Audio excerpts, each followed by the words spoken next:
Good evening, race fans, and welcome back to another exciting week of Sunday Night Skippy racing action. We are joining the drivers on track here at Virtual Circuit of the Americas, also known as COTA, for this 3.43 mile twisty turny track as we enter week 3 action of season 6 of Skippy Formula 2. This is going to be an exciting one for sure. I know there's been a lot of people just uh, heaping praise upon this track in the Discord all week long. So this should be a fun one to watch. Joining me currently in the booth, and I think we will have a couple more folks joining in just a little bit, hopefully. But Pim Luth, it's just you and me right now, buddy. How are you doing this weekend? I'm doing fine. We had a great race this morning. I did some research about this track, and I think I know where we're going to see the big overtakes. I prepared all my cameras, so I think I'm ready.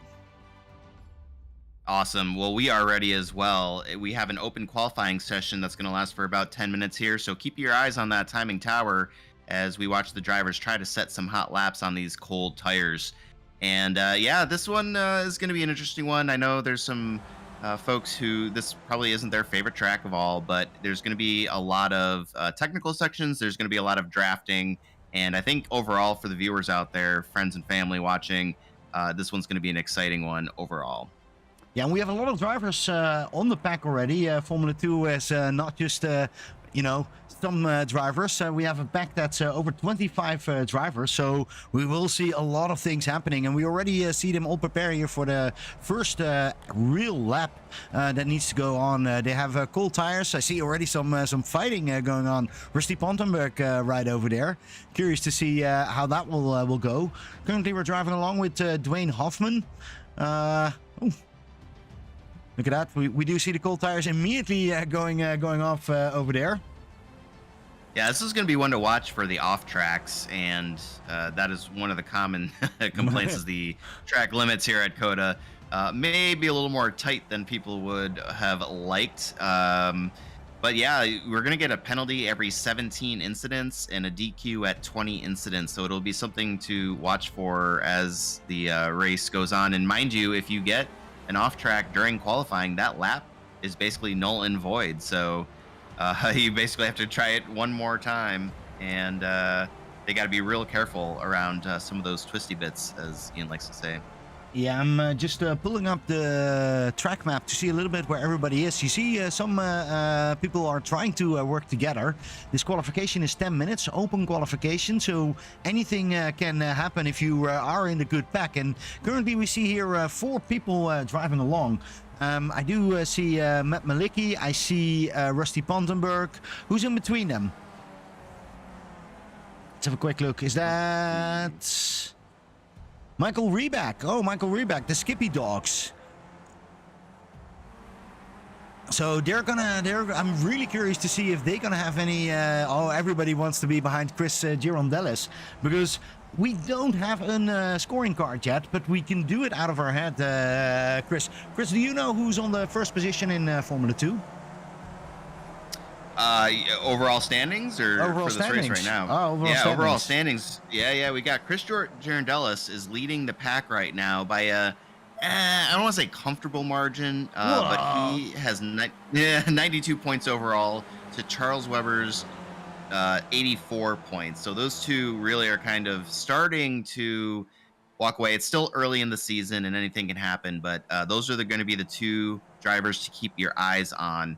Just behind them, we have a great battle between Kurt Smith and Jake Ashe. And actually, let's lump Charlie Huddleston into there with 66, 62, and 61 points respectively. So our top 5 right now has some great battles within battles as the season goes on. Yeah, and of course, we're going to talk a little bit more about the teams, because we do have some teams up there. And you love to be Brooks, because he is matched with Leo Oktarov, and they're currently leading the team standings. So that's a great one to have over there. But don't forget about team over-under racing with Jake Ashe. Jake Ashe didn't have a good race last race, but I expect a lot from him in this track. He's always good over here. While I say that, I see the first times are coming in. Let's have a quick keep look. your eye on these. Yeah. Yeah, Charles Webber does a really good job. 2:29 currently. We know it can go a lot quicker, but this is just the first lap. Let's have a quick look if we can see where Chaz is. Chaz is actually driving not within draft. Melody Chance is doing a really, really smart job over there. Look, that's exactly what you need to do. Find the fast person and see if you can follow them. And Melody is not far behind, so could actually make quite a bit of draft over here. Look at that. Yeah, sometimes half the battle is just getting in a clean lap, especially at tracks like this. So you want to get a good solid one in there, even if it's maybe not your fastest you could possibly do, and then really start to try to lay it down. Being able to draft somebody and get that assist obviously goes a long, long way. But yeah, for the moment, Chaz Webber holding that provisional pole. Yeah, I'm curious. We do see that Chris Girondellis is trying to catch up with Melody Chance. If he gets the draft in that last round, that could be a spectacular time. Currently, Charles Webber, don't see him making many mistakes. It's very, very clean over there. And that, like we just were talking about, half the battle. So obviously a good person to follow around. I'm also looking. You were just looking at Michael Reback, so I don't want to necessarily go back to him, but I just wanted to point out that he and Justin Divin and Dwayne Hoffman all jumped 4 spots after week 2 racing. So these guys on the move and looking for good results to keep that momentum going. Well, while you say that, Nate Strules put up a really nice time. 4th time, 2:30 right over here. But I am curious now about Chaz Webber and especially about Melody Chance, because he's been following him all along. And this could really be a benefit. We'll see how that draft is going to work. And it looks like we have another addition to the booth right now. Liam, are you there? Yes, I am here. All right, how awesome! Welcome to the booth again. How are you doing? I am doing good. I am excited to be here. I've not been here in a long time. Yeah, and we missed you, man. We miss you a lot, but we're glad you're here because it's going to be an exciting race. Do you know this circuit? I do know that. Oh my gosh, someone just took a rocket. Yeah, multiple people took rockets. Really, Liam, we have to talk more because you left and everybody is buying rockets. It's not just in one league, it's everywhere. Currently, Melody Chance has put those rockets in there. And she is putting up the fastest time. I'm not sure how Charles Webber feels about it. But she's going like a rocket. Yeah, awesome to see. Chaz actually fallen to 3rd after Chris Girondellis there. And yeah, this battle for the pole position or even the front row here is heating up. But yeah, this is going to be a great race tonight. I think that Liam, do you have any early favorites for the win? I Are you gonna think about it? I probably think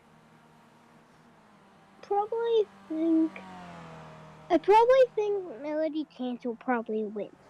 Whoa, nice. Whoa.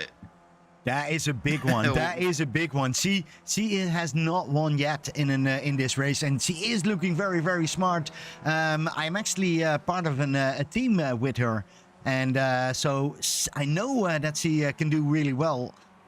That would be a big hit if Liam is right about this, and Liam is not wrong many times. So yeah, not many times. Yeah. Well, this is shaping up to be a great qualifying so far. The times separation between at least our top 4 or 5 here. Here's Chaz Webber coming. Nothing. Here's Chaz Webber coming. Is he going to do it? Yes, he's going to do it. He's on the 1st position. But is Melody immediately going to drop him there? No, Melody is not going to do it. It's actually Chris Girondellis who takes that 1st position. Look at that, 2:28.9. Great time. Wow, that's an awesome move from him on that last lap. I am not sure if they can actually continue. I don't think so. No, we see Chris standing still. Are there any more people still trying? I see Ron Benson, 16th position. He's coming over the line. Is he gonna get a better time than currently that 17th position? I don't think so. He was close, but he's not making that one. I see one more new driver, Daniel Dion. 23 position, is currently trying to hold off Tim Holmes from that last position. He's also getting the chance to finish his lap. It's true. Important to remember, even after the checkered flag waves on an open qualifying like this, each driver will have an opportunity to finish their lap and set one more time. Obviously, trying very hard not to get that off track and invalidate the whole thing. That's why you may see some drivers potentially quit halfway through. But hope all these drivers get one more chance to show us what they can do here and bump up at least a few positions on that starting grid.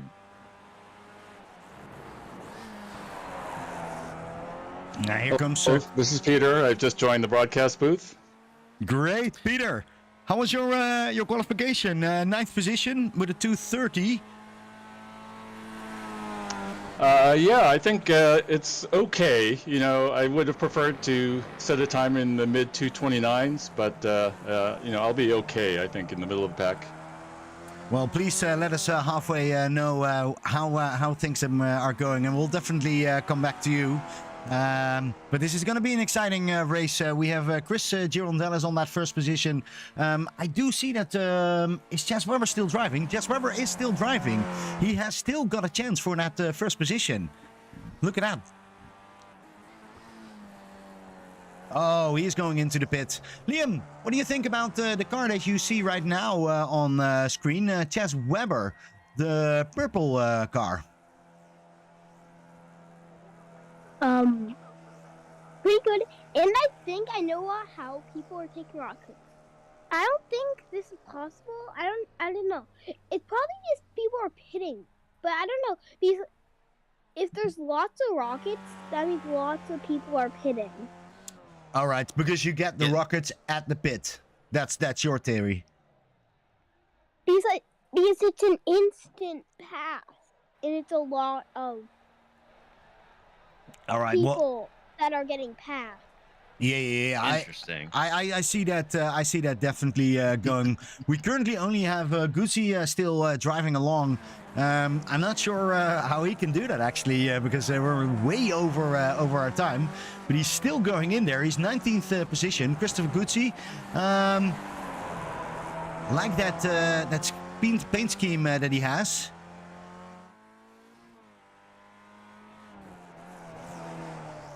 He's got anything for him right now currently in the 19th position. And he is out, and we are getting ready for gridding up. So that means we're going to have a quick look at the qualification results. Chris Girondellis takes that first position again. 2:28.9, really quick time, but Chas Webber is just 1/10 behind there. And then we see Melody Chance, great position for her. Currently on that podium, 0.2 seconds. And after that, we see Kurt Smith, Matt Milwaukee, and then Jake Ashe on the 6th position. Following him, we got Greg Sharp, Michael Reback, Nate Struhls, Peter Lee, Rusty Pottenberg, Ian Worrell, Charlie Huddleston. Probably not the start that he wanted there. He's trying to battle some folks starting a little further up than him. So we'll see what Charlie's got for him. But yeah, Rich Butler and Craig Montgomery there in the 15th spot. Joe Zubo, currently given the driver's briefing, will be starting 16th. Justin Diven, Ronald Benson, Christopher Guzzi, who we were seeing there trying to set one last final lap, but unable to finish in time there in 19th spot. DJ Brooks will start 20th. Dwayne Hoffman, Richard Raboha, Daniel Pagowski, Daniel Dion, and Tim Holmes. Now, I see, obviously, Dancy's not going to be in there, and potentially Scott Allen there in the 26th spot. I'm not sure if he's going to grid as well. Daniel Pagowski, so back far back, and then Scott Allen That's a little bit surprising for me. I'm curious to see. We'll have to look out for them in the first start of the race, because very curious to see what's going to happen in that. Yeah, I mean, I'm just as shocked as you are, Pim. I do think, though, that may just speak to the level of competition that we have here, and just the comfort level that some drivers have with certain tracks. And some of these folks definitely came out. Now, the other part of that is sometimes you just have one of those qualifying sessions where you can't not get that 0x or that 1x, and you just get frustrated, and it's just not your day for qualifying. So we're going to have a long race ahead of us here, though. It's going to be a 35-minute 2 pit stop race, so there's going to be a lot of opportunities to play some strategy and make some time up, especially on those pit road entry and exits. That's like we always say, a skill unto itself. And yeah, so I'm really excited for this race tonight here with these Skippy Formula 2 drivers, with a very tight championship overall race still in the works this early in the season. You know, guys, this is a big draft track. There are a couple of big draft sections, and even for qualifying, if you could get a draft partner, that could give you a second or a second and a half. And so that's big. Look at that. We hear that from our star reporter on the track, currently in that 10th position. We see that we're getting ready. I think everybody is starting their engine.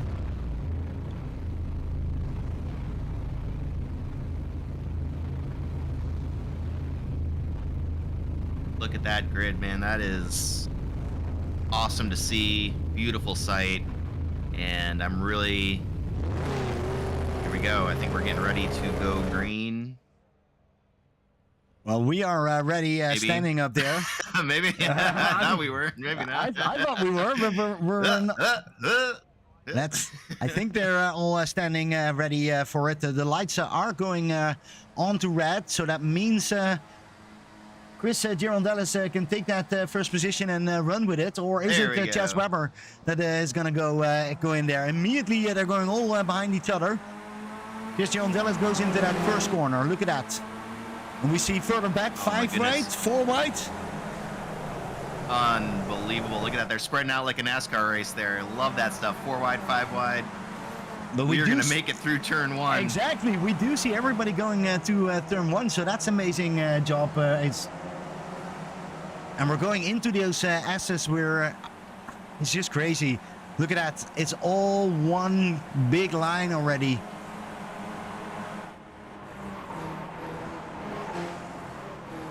Well, we have gone pretty much single file through the S's here. And, oh, we got a little bit of contact there. I don't know if that was Kurt Smith, potentially. A little bit of nose to tail. Obviously, we're seeing some different braking points going into some of these early corners, and that's going to lead to some potential issues. This is going to be one of the big passing zones coming down here. Yeah, and huge braking zone. Currently, look at that. Melody Chance nearly spun out, but can hold that car. And now he needs to fight, because there are like 4 people behind there who can draft and can actually take that position from her. And Kurt Smith is going to try that. He's going to go side by side. And I don't think she can hold it right over there. Oh, but also Jake Ashe is going to have a look. Coming on. Yeah. Oh, very strong.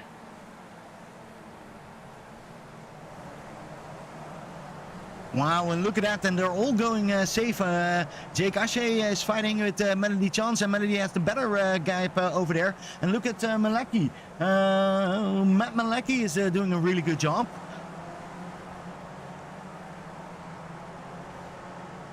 Look at that.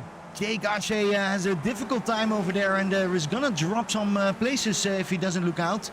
Because Matt Malecki is taking that spot, and Greg Sharp is also looking very keen inside. And behind him is Michael Reback. I'm just super impressed with these drivers being able to drive side by side like this on cold tires at this very tricky track. And they're making it work right now. Yeah, they're all making it work. It looks very, very clean, and it's very important now not to lose the draft. Because you do see that Kurt Smith, who passed Michael Melody Chance is really getting there. He's already losing Charles Webber and Chris Girondellis. Look at that. I really can't believe all that craziness, and we don't have much movement, if at all. I'm seeing a little bit of nose to tail action, very light. I'm sure we'll see some bumped, rear wing or front wings, and maybe some missing ones at that. But overall, drivers are able to keep the cars straight and go in the right direction. And not many position changes, really. I mean, our biggest mover right now is Scott Allen up 5 spots in the 21st position. And he looks like he's trying to get his way through quite an impressive pack here. Look at all this battling here back in the 20s for position. This is great to watch. And they're still keeping it all clean. Yeah, Scott Allen, we know is fast, so he will have to make some moves, but it's difficult with this track. And we do see, they're all single file over here. Look at that. Hey, I have Ian Wall ahead of me. I like him as a draft partner because he's so fast.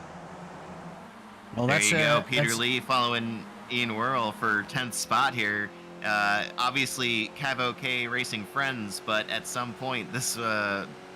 like we like to say, the gloves are going to come off, but for the moment, working together.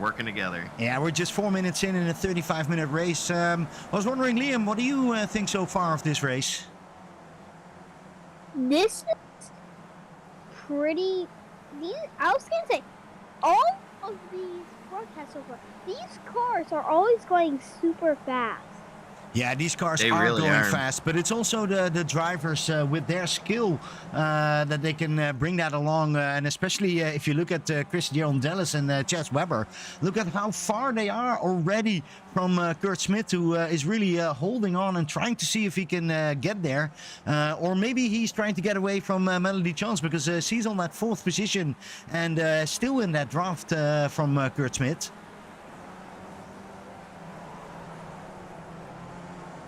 Oh, and just behind them. Yeah, Jake Ashe trying. Yeah, go ahead. Got it, man. Yeah, no, they're going to go side by side down the front stretch here. This is going to be an uphill section. They've got Greg Sharp right behind them. Michael Reebok looking on. Can they make it 3 wide going down into turn 1? Well, they can. And we're going to get a little nose-to-tail contact there. Just behind Jake Ashe, but everybody's still going the right direction. So that's good. That's good news overall.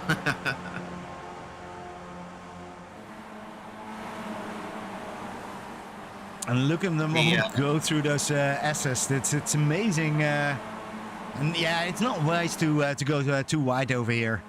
And I think all the drivers have got that rhythm. Scott Allen continues to try to pick people off. He's raced in 1 race so far this season of the 2, finishing 4th after starting on pole. He's now in 19th spot, up 7 spots, our hard charger on the evening so far, but he's got his work cut out for him if he's going to make it all the way up to the front. Yeah, I do have to say Dwayne Hoffman, a little bit further back, 21st position, is also trying to see what he can do. And if he can pass Christopher Guzzi, and it doesn't nearly work over there. It takes a really slow line, but now he's in a bigger spot because I think Scott Allen behind him or in front of him. Oh, look at this. So that's going to be an interesting one right over here. And this is for position number 19. They're going 3 wide. Oh, and they're going 4 wide because Raboya is coming in there as well. Look at that. Here comes Raboya. 4 wide over there. And, Oh, and we got a murder. Oh, wow. Dan Pagowski looks like the recipient there. Oh, boy. That was never going to work. 4 wide. And we're not done yet. Don't worry about it. I'm moved over to position number 9. Matt Malecki, who is there going there. P18. We've got another driver off. DJ Brooks. What were you saying, Liam?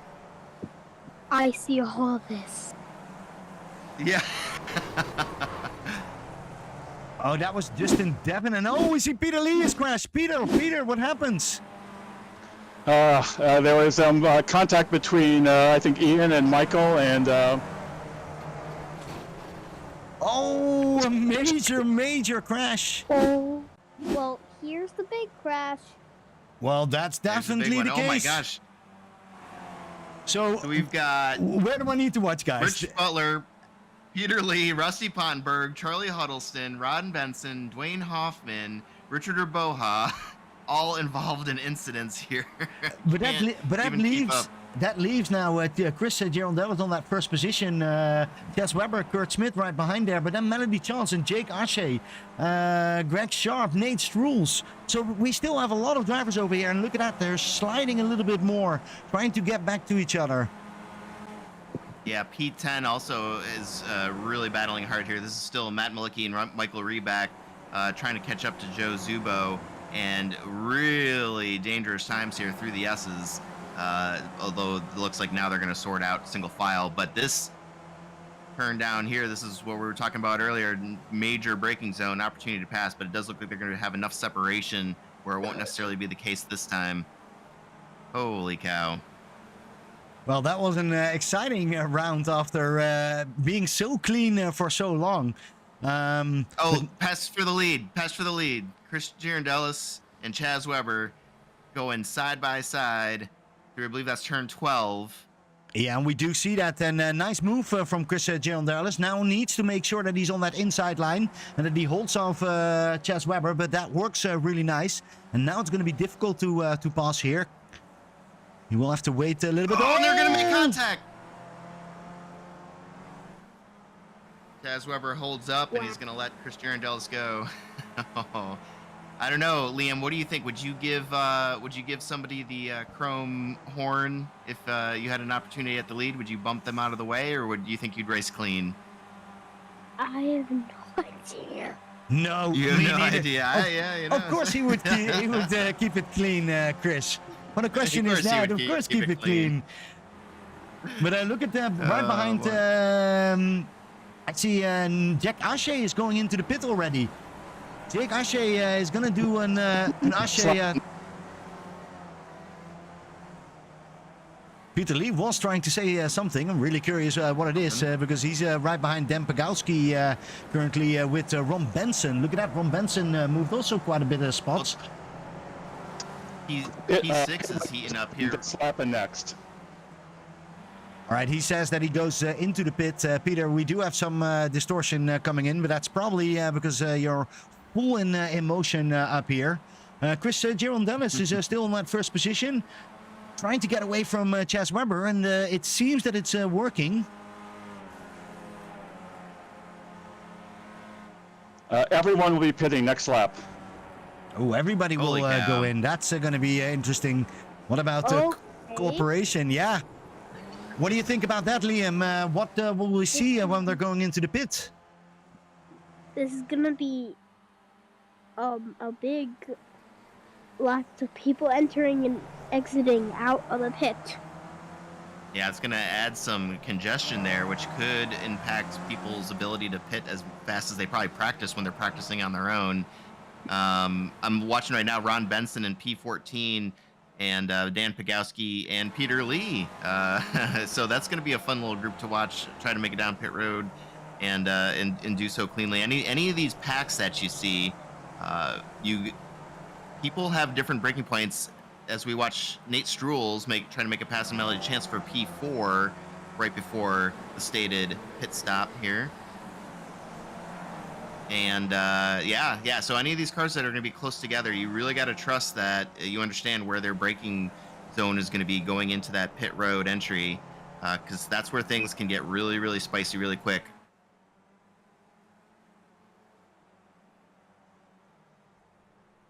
And I think Jake Ashe understands that, not only because he likes to pit first, but he wanted to be able to go out there on his own and do his own thing, and that may end up paying out for him. We'll see. Well, let's see what Chris Girondellis does. Go straight into that pit box right over here. But Chris, I don't think that Chaz Weber is going to do the same thing. He can go into an extra lap. So they're going to have a different pit stop strategies, which is going to make it very interesting. And that is really interesting. So these laps are fairly long. I mean, we're talking about 2.5 minute laps here. So your pit window is going to be a little bit smaller when you consider which laps you're going to pit on for these guys. So it, I mean, I guess you can go one more. Or at least Chaz Weber is under that impression. So Nate Strules and Craig Montgomery agree, by the way, as does Charlie Huddleston.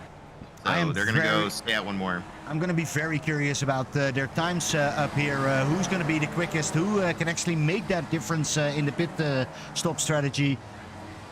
I see Greg Sharp being very quick over there.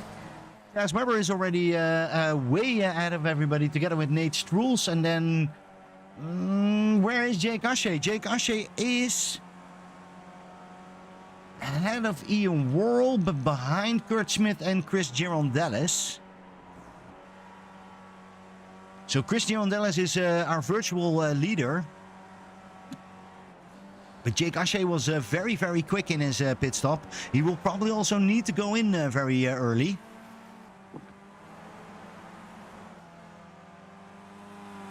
Since these cars are split up, it'll be harder to pass people because, you know, you're going to have to catch up to them. Because if you were a car and you were trying to pass the other car, it would be far away or it would be kind of close. But you would have to catch up to them and pass them. Yeah, and it's one thing to actually it's one thing to come back, but it's way harder to actually also pass them. I totally agree. I think that's going to be the difficult part. And Chris, where do you think the best spot is to overtake up here? Boy, I don't know. I'll tell you what. I think Liam's onto something here, and that's why I think Jake likes to pit early. With the track this long, there's a better chance that you're going to come out and be able to run your own laps, and you know that could actually end up paying dividends when you're not in traffic. Although I say that he does have a rabbit to chase still with Kurt Smith, but yeah, I mean, you really, when you're out on your own, when you're this spread out, you really get to run your own line, which is good and bad because when you're not able to really make out with the driver in front of you, where they're getting faster or slower than you, maybe they're able to drive it a little deeper into a corner. You could be like, oh shoot, maybe I could try that and make some time up, that sort of thing. You kind of lose that perspective. So this is where you kind of tend to see things stagnate a little bit. All right. But that being said, yeah, Chaz Weber stands still. Top four. Chaz Weber is standing still, and Chris Girondellis is on the move over there. I do think, with that speed, he's gonna make it happen because Chaz is still standing still. Look at that, he's now getting off pit, but it's too late to actually catch Chris Girondellis. So that undercut didn't work. That's surprising to me. Let's have a quick look at the pit stops times. Yeah, Chaz Weber was a lot longer in pit. A lot longer. Now, and the other thing to keep in mind here is that we do have 2 pit stops planned for this race. You will not be able to finish the race on 1 pit stop's worth of fuel. So, all is not lost for any of these drivers who maybe lost a little bit of time or took a little bit longer.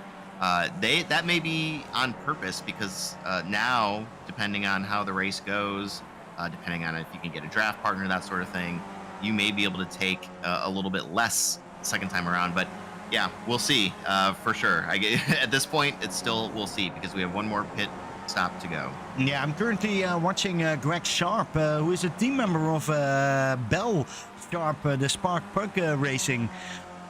That's a nice way of having a coach with Bell as your coach. Greg Sharp is doing quite nicely, trying to follow Nate Strules over there for position number 6. But what about Ian Worrell? Our good old Ian Worrell, 7 possessions up, is on 5th right over there. Yeah, having a great night so far, leading Nate Strules and Greg Sharp there in a relatively tight group. I guess relative to the rest of the field there, but yeah, up 7 spots, a top 5 position. I'm sure he's super happy with that. He had a about average pit stop that first time around, so certainly didn't under fuel or over fuel or anything like that. Got to be feeling pretty good about his positioning at the moment. Hey, I don't know what happened to Charlie Huddleston. I'm seeing him ahead of me now. Yeah. Oh yeah, we see that too, but not 100% sure Let's have a quick look at his pit stop times. Are we actually helping him? No, he has 14 seconds pit stop, so also one of the slowest ones. Absolutely be it. And keep in mind that Charlie Huddleston was involved in a lap 3 crash, I want to say. Part of that. Yeah, we do see here in the back there, the big one. Ron Benson making a small mistake over there, but can keep his car together. And that's also what this league is a little bit about. We're learning the track, we're learning the way of doing things. Here in the front with Chris Girondellis and Chas Weber, we're not learning anything anymore. These guys are fast. Well, Dan Pagowski in P12 is overtaking Craig Montgomery on the front stretch. They're going to go down into turn 1. Let's see if Craig cedes the position or if he's going to battle back for it. Does look like he's going to take a wide if he can over under. Not so much. Nope. So that'll be Dan Pagowski's spot. They've got Melody Chance and Joe Zubo just ahead of them. Melody dropped quite a bit, actually. She was on that 3rd position and now needs to battle for position number 10 with Joe Zubo. Yeah, I had an eye on her for a little bit. It looked like there was a few rough off tracks there leading up to that first pit stop or just prior to the lap or two prior to that. So, yeah, just kind of was having a great fast race. A couple goofy corners, but able to collect herself, and I'm sure we'll start working our way back.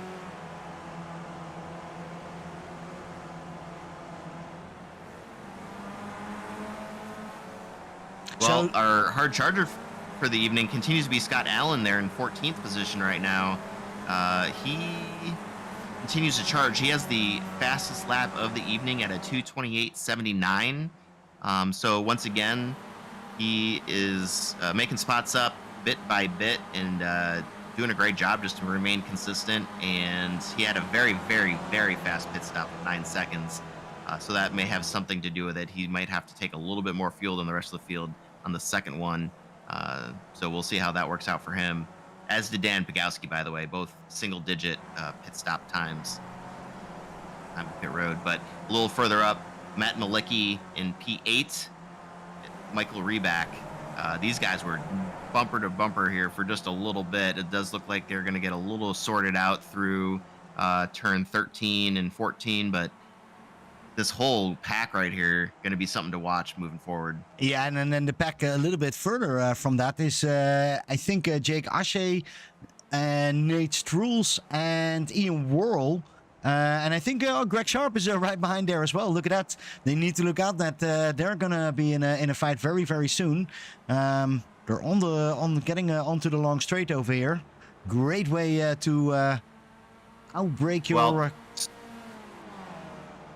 I was just going to say, we just talked about Dan Pagowski and Scott Allen having very short pit stops. They're already back down pit road, as is Rusty Pottenberg. So there you go. That panned out. They're going to have to stop for a little bit longer this time. And pit window is not open. Pit window is not open.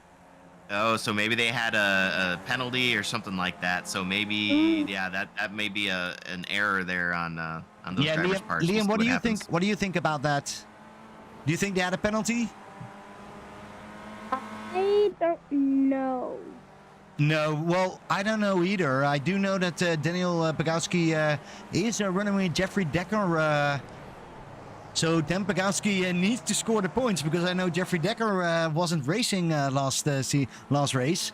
And he might not be there in our second race as well. So Dan Pagowski currently 18th position has DJ Brooks in front of him. And Scott Allen right behind him. Oh, we got a car around. Where? Michael Reback. P12. Wait. If you look back a little bit, Melod Chance passed Michael Reback. I wonder what happened there. And, two cars going for the same spot. We'll let the stewards decide on that one, but they made contact. Melody was able to continue on. Michael Reback actually able to contain the car there. Both of them did a really good job on holding that. I do think Melody Chance was in that position, so she needed to take that. But they're not done because Michael Reback is currently still in a fight with Charles Huddleston and Rich Butler. Oh, Michael Reback. That was nearly an outbreak himself, but he has managed to hold it on. Curious to see if he can hold it on to Rich Butler, who is trying to get away. What's going on with Michael? Michael's going very, very slow. Peter Lee is passing him right now. Peter, any I updates? see sparks under his car. I think he's damaged. Oh, that's not something that we want to hear. And we do see that Jake Ashe is doing an Ashe right now. Is he able to do an under up here? Yep, pit window's open now. So there you go. Jake Ashe taking full advantage of that. Let's look a little further up there, Pim, at P5. Nate Strules, Greg Sharp, Ian Worrell. These guys have been battling for a little bit while we've been talking. It does look like Nate had a much better run off of turn 20 there, but it looks like Greg Sharp's really going to dive it down into turn 1 and look get at that. right alongside. That was an amazing move from Greg Sharp. It didn't work completely, but he does have a nice run, and he can get now really close up to Nate Strules.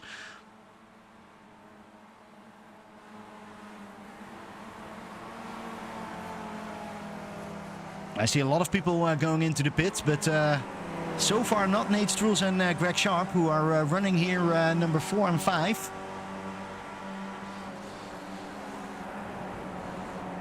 But we missed Kurt Smith a little bit. Kurt Smith is driving really in between everybody else. Is currently third position, and 4 seconds behind Christopher Weber. Or Chaz Yeah, and Weber, he's, sorry. I think Kurt Jake Smith Ashe had actually- an issue. Jake Ashe. Oh, no. What is going on with Jake Ashe? No, it's everything fine. I think he just went into the pit and came out of there. I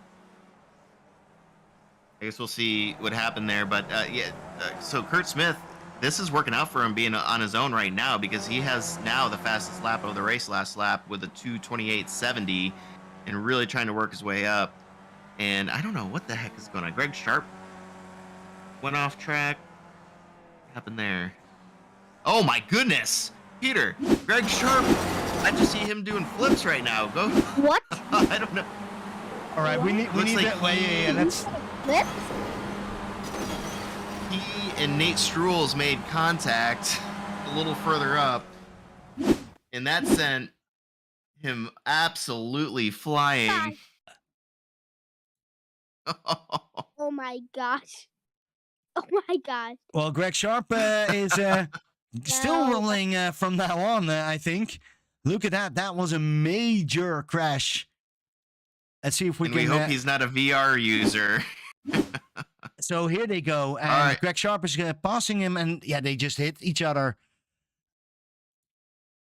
Well, And while then- that's going on, Chris Girondellis goes down pit road. Just so you know, Chris Girondellis down pit road, as is Ian Worrell, Matt Malecki, Melody Chance, Charlie Huddleston, and our own Peter Lee in race reporter. So that's going to leave Chaz Weber, Kurt Smith, Craig Montgomery, and Rich Butler as your top 5 now, but they all still have to pit.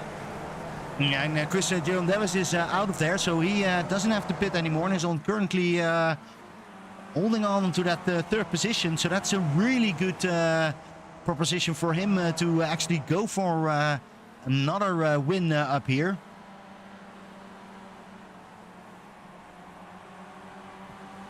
Man, my log is like completely full. I have no idea. It's so tough to keep up. Yeah, I see Melody Chance currently fighting there with Matt Malecki for position number 8. And right behind there, if you look closely, you see Scott Allen, who is 16 positions up currently in that top 10. And Dan Pagowski is right behind him. Yeah, so keep in mind, after this last pit stop here, this is it. So your top 2 now have not pit, and Rich Butler in 5th position has not pit. It looks like pretty much everybody else has 2 pit stops down. So those 3, keep an eye on them for when they're going to come down pit road. And we do have Jeffrey Decker in the house. Welcome. You're jumping at the right time, man. Things are crazy down here in Texas, Austin, Texas. I've been keeping a light eye on the proceedings, and it seems like it's been a good one so far. So excited to make it. Well, look at this.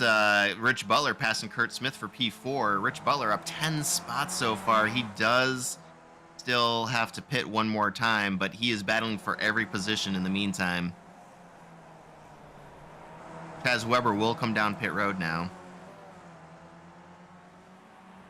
And correct me if I'm wrong, but this is where we see where the fight for the lead goes. I know him and Weber and George and Dallas were really close by to each other. It seemed like George and Dallas is maybe pulling away a little bit after the separation, but we'll see where they come out. Absolutely. We'll keep one eye on each driver. I am curious about Chaz Weber. Just stopped and he missed his pit. And he missed his pit box. No, he missed his pit. Ooh. So that will give a great opportunity for Chris Girondellis, who is passing him right now. Oh no, I've done this exact thing at this exact track. Ugh. You got to feel for him there, especially because you could still see George and Dallas. You know what that gap was. But it does actually look like George and Dallas is getting in a little bit of a fight with Craig Montgomery. So it is possible that maybe he can get held up here a little bit. Montgomery in the lead and not going to be seeing any flags or anything like that because he hasn't come in for a second stop yet. So he's allowed to fight for this position. And this could actually still play into Chaz's hands. He's about 3 seconds back right now, but it's so easy for things to change here very, very quickly. Yeah, we're just looking at an incident a little bit further back. Melody Chance is... Narrowly missed hitting Melody Chance in T1. Whoa. Oh, we see synchronized slipping going off in turn 1. It looks like she just got loose and then things kicked around again. But she's on her way now behind our man on the ground in Peter Lee. And we're going to look at from Peter Lee's perspective to see here. Oh, and he sees there Melody Chance. Well, that was very, very close, Peter. Yeah, a little bit of a moment. Well, we do see that Chris Girondellis is actually going for that first position. Needs to fight for it hard because Greg Montgomery is not giving that up. Greg Montgomery still needs to pit, but is working his way very, very hard. 13 positions up. Yeah, and this does give Chaz a little bit of a chance. Looks like George and Dallas has got that move done now, but if he ends up finding the back of George and Dallas's gearbox at the end of this race, he might want to send Craig a Christmas card or something like that, because it did give him about a second there and got him right back within sniffing distance. Well, look at this. Scott Allen now up 19 spots to P7 and trying to hold off Matt Malicki and Dan Pagowski to keep it that way. These guys in a battle for P7, and what a tight one it is. We've got actually quite a few battles for position throughout the field here that are really heating up. Here's Chaz Weber, and don't worry, he's not passing Chris Girondellis up here. That is Tim Holmes that he's passing. But he can see Chris Girondellis. It's going to be very, very tight. So when they came out, it was about 3 seconds. Now it's 2 seconds, the gap. But look at this, Kurt Smith. We've been talking about Chris and Chaz all race. Kurt Smith is right there, too. He's going to have to attach on to Chaz Weber's gearbox and see if he can't get dragged along as well. Yeah, he's officially in that draft now. So yeah, the fight for P2 is on. If they can maybe draft up, they've only got 3.5 minutes to go in this race. It's looking like this lap maybe plus one more, so they don't have a lot of time to do it. But there's some deadly curves up here in the S's. Things so easy for things to go wrong there. A lot of tricky corners here, so we'll see what happens. But you gotta say, Kurt Smith now could really play this right just by waiting to the last lap, using the draft down the back straight, and then holding off through that stadium section for a solid P2. So we'll see how that breaks down. Well, Kurt just said another purple lap for the evening at a 2:28.55. He said a couple of those tonight so far, so he is definitely a little down, but certainly not out as we tick down inside of 3 minutes left in the race. So we should, next time by, get the white flag. I don't know, Liam, what do you think? Mr. Chris, Chaz, or Mr. Kurt? Probably Chaz. You there, buddy? Yeah, Probably Chaz. Chaz, all right. Interesting. All right, so we got a draft package here with Chaz and Kurt, and they are doing their darndest to try to catch up to Chris. Whew. Well, Yeah, it normally, It's gonna be a tight one. We've also got a really nice battle for P5 going on.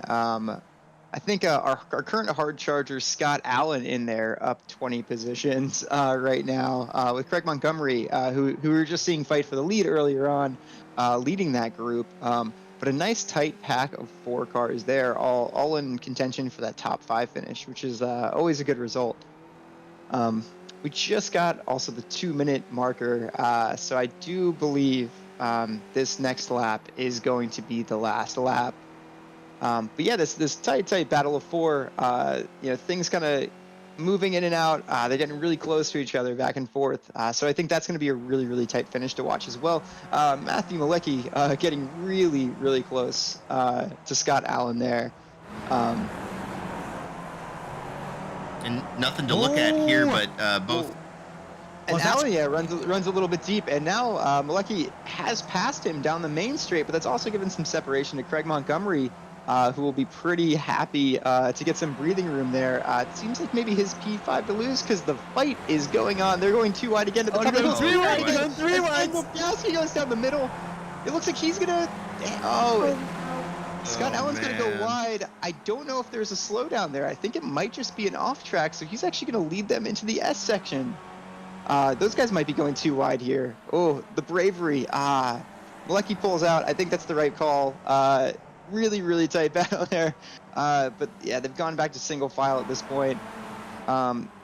We've got Kurt Smith now back in that fight for P2. They're heading just back onto the back straight. So I think this is where we're going to see the potential draft overtake. And that's in the fight for P2. All right, so I'm going to predict that Chris Girondellis is going to win this race. See if I'm going to be right this time. Charles Webber and Kurt Smith, is that going to be a battle right over there? It looks like they entered that back straight with just about a second of separation. So it looks like Webber did enough in that middle part of the lap to hold off. He's been sitting like right at the 2-second mark on George and Dallas. Oh, and Kurt Smith actually goes around.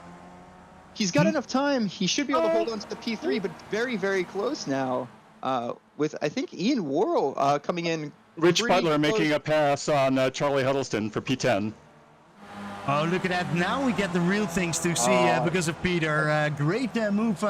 Rich Butler needs to defend, but I don't think he can do that. Oh, but he goes deep. Opens the door for Huddleston, who takes that opportunity, but Rich Butler going to come right back at him. I think this is going to be a close finish as well. All right, we're going back to Chris Girondellis just to see how he comes over the finish line. Kurt Smith has lost that position for number 2. And Jess Webber is actually getting closer. Not close enough, but... All right, George and Dallas is going to take that victory with Webber close behind. I think Webber, without that missed pit stop, probably comes out in front there. Luckily, Kurt Smith, that spin didn't hurt him too bad. He still hangs on to the P3. With enough gap to Ian Worrell with a strong P4 for Ian. After a really strong qualifying last week, it's nice to see him have a strong finish. Now, are we going to see anything more from Matt Mckenzie? And there goes Dan Pagowski, who was really pushing it hard. But we see Charles Huddleston needs to fight for a position or... Pagowski just able to make it across the line there. It is an early finish line. Looks like Rich Butler was also able to hang on there. Melody Chance comes across the line in a nice P12. And I think we're setting up for the parade lap right now. It's still Rusty Pundberg coming across the line in P15 still.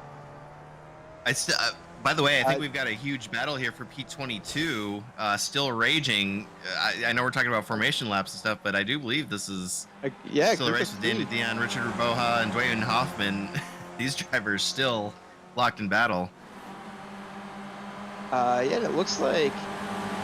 And look at that, Dwayne Hoffman is going to make a move over there. He's going to go on that inside line, at least gets Raboya. Is he also going to go even further and gets Dion over there? Wow. It's very, very close into turn 12 there, and I think the fight is on here. The stadium's and now we've got Daniel Dion going a little loose there, and that opens the door for Raboa and Hoffman to go through. So a big shuffle of positions there. And I think this the fight is on here. The stadium's oh, and now we got Daniel Dion going a little loose there, and that opens the door for Raboa and Hoffman to go through. So a big shuffle of positions there. And I think this the fight is on here. The stadium's oh, and now we got Daniel Dion going a little loose there, and that opens the door for Raboa and Hoffman to go through. So a big shuffle of positions there. And I think that pair is actually going to storm off, but it looks like Hoffman, the big winner in that exchange. I think this P22 is likely his. We'll see though. This last set of corners can be really tricky, especially this second to last one. The apex is unsighted. It's so easy to run wide, as we see Daniel do. Gets a little bit sideways there, falls off the back. Can Robelo make something happen here? Looks like Hoffman just held it together nicely through that last set of corners, and comes home after some nice battling in P22. Yeah, that's what I really like to see. It doesn't really matter for which position. If you want to have a nice battle, you can have one. And oh, look at this. We're all starting to get ready for the parade lap because everybody has finished. And here they go. So maybe it's good to go quickly over the results while they're... Absolutely, man. A lot of fun. And just real quick, Liam, this was a track that I think a lot of the drivers were hesitant to race today, but I got to say, I thought it was a pretty good race. What were your thoughts on it? At the last few laps, it was pretty intense. There was a lot of people that are trying to get past each other. Yeah, it was a lot of great close battling and all the way to the end. And Liam, please have a good look at the screen because all the drivers are doing this especially for you.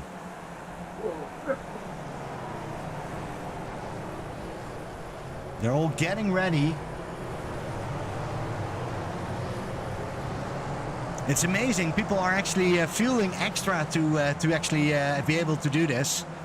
Yeah, we've got a couple people saying they're getting pretty low on fuel, so they're, it's a long lap going all this way for the. I'm barely gonna make it. I'm barely gonna make it, you guys. I think it's gonna be a big pile up in the gravel. I'm sputtering. I'm sputtering. Clutch it in. You can make it. There you go. You got this. You got this. Oh yeah, big Boom. crashes into the wall, and the pile continues. We've got a couple skippies going into outer space here. Elon's gonna be calling them up soon, asking them to join the space program. Not sure if they got clearance for that. And that's how our parade lap normally ends. That was a great race. Great to see everybody drive so nicely, and then suddenly it went all wrong. Jeffrey, I'm very curious what you're going to write about this race. So I will be looking forward to that.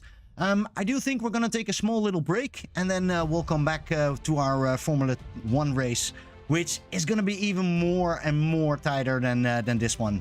So please hold on and wait, and we'll be back with our Formula 1 race.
Good evening, race fans, and welcome back to Sunday Night Skippy Racing action here at Virtual Circuit of the Americas in Austin, Texas. If you joined us for Skippy Formula 2, you saw an amazing race, and this one promises to be at least equal to that, and we are super excited because what a show this league has put on so far. We have a full broadcast booth, which I'm super excited because that means I get to be a little more quiet, and people who know what they're talking about get to talk a little more. So let's get right to it. First and foremost, we've got Jeffrey Decker in the booth. Jeff, how's it going tonight? It's going pretty well. I caught the back end of the SF2 race. Really exciting finish. I'm hoping to see the same here.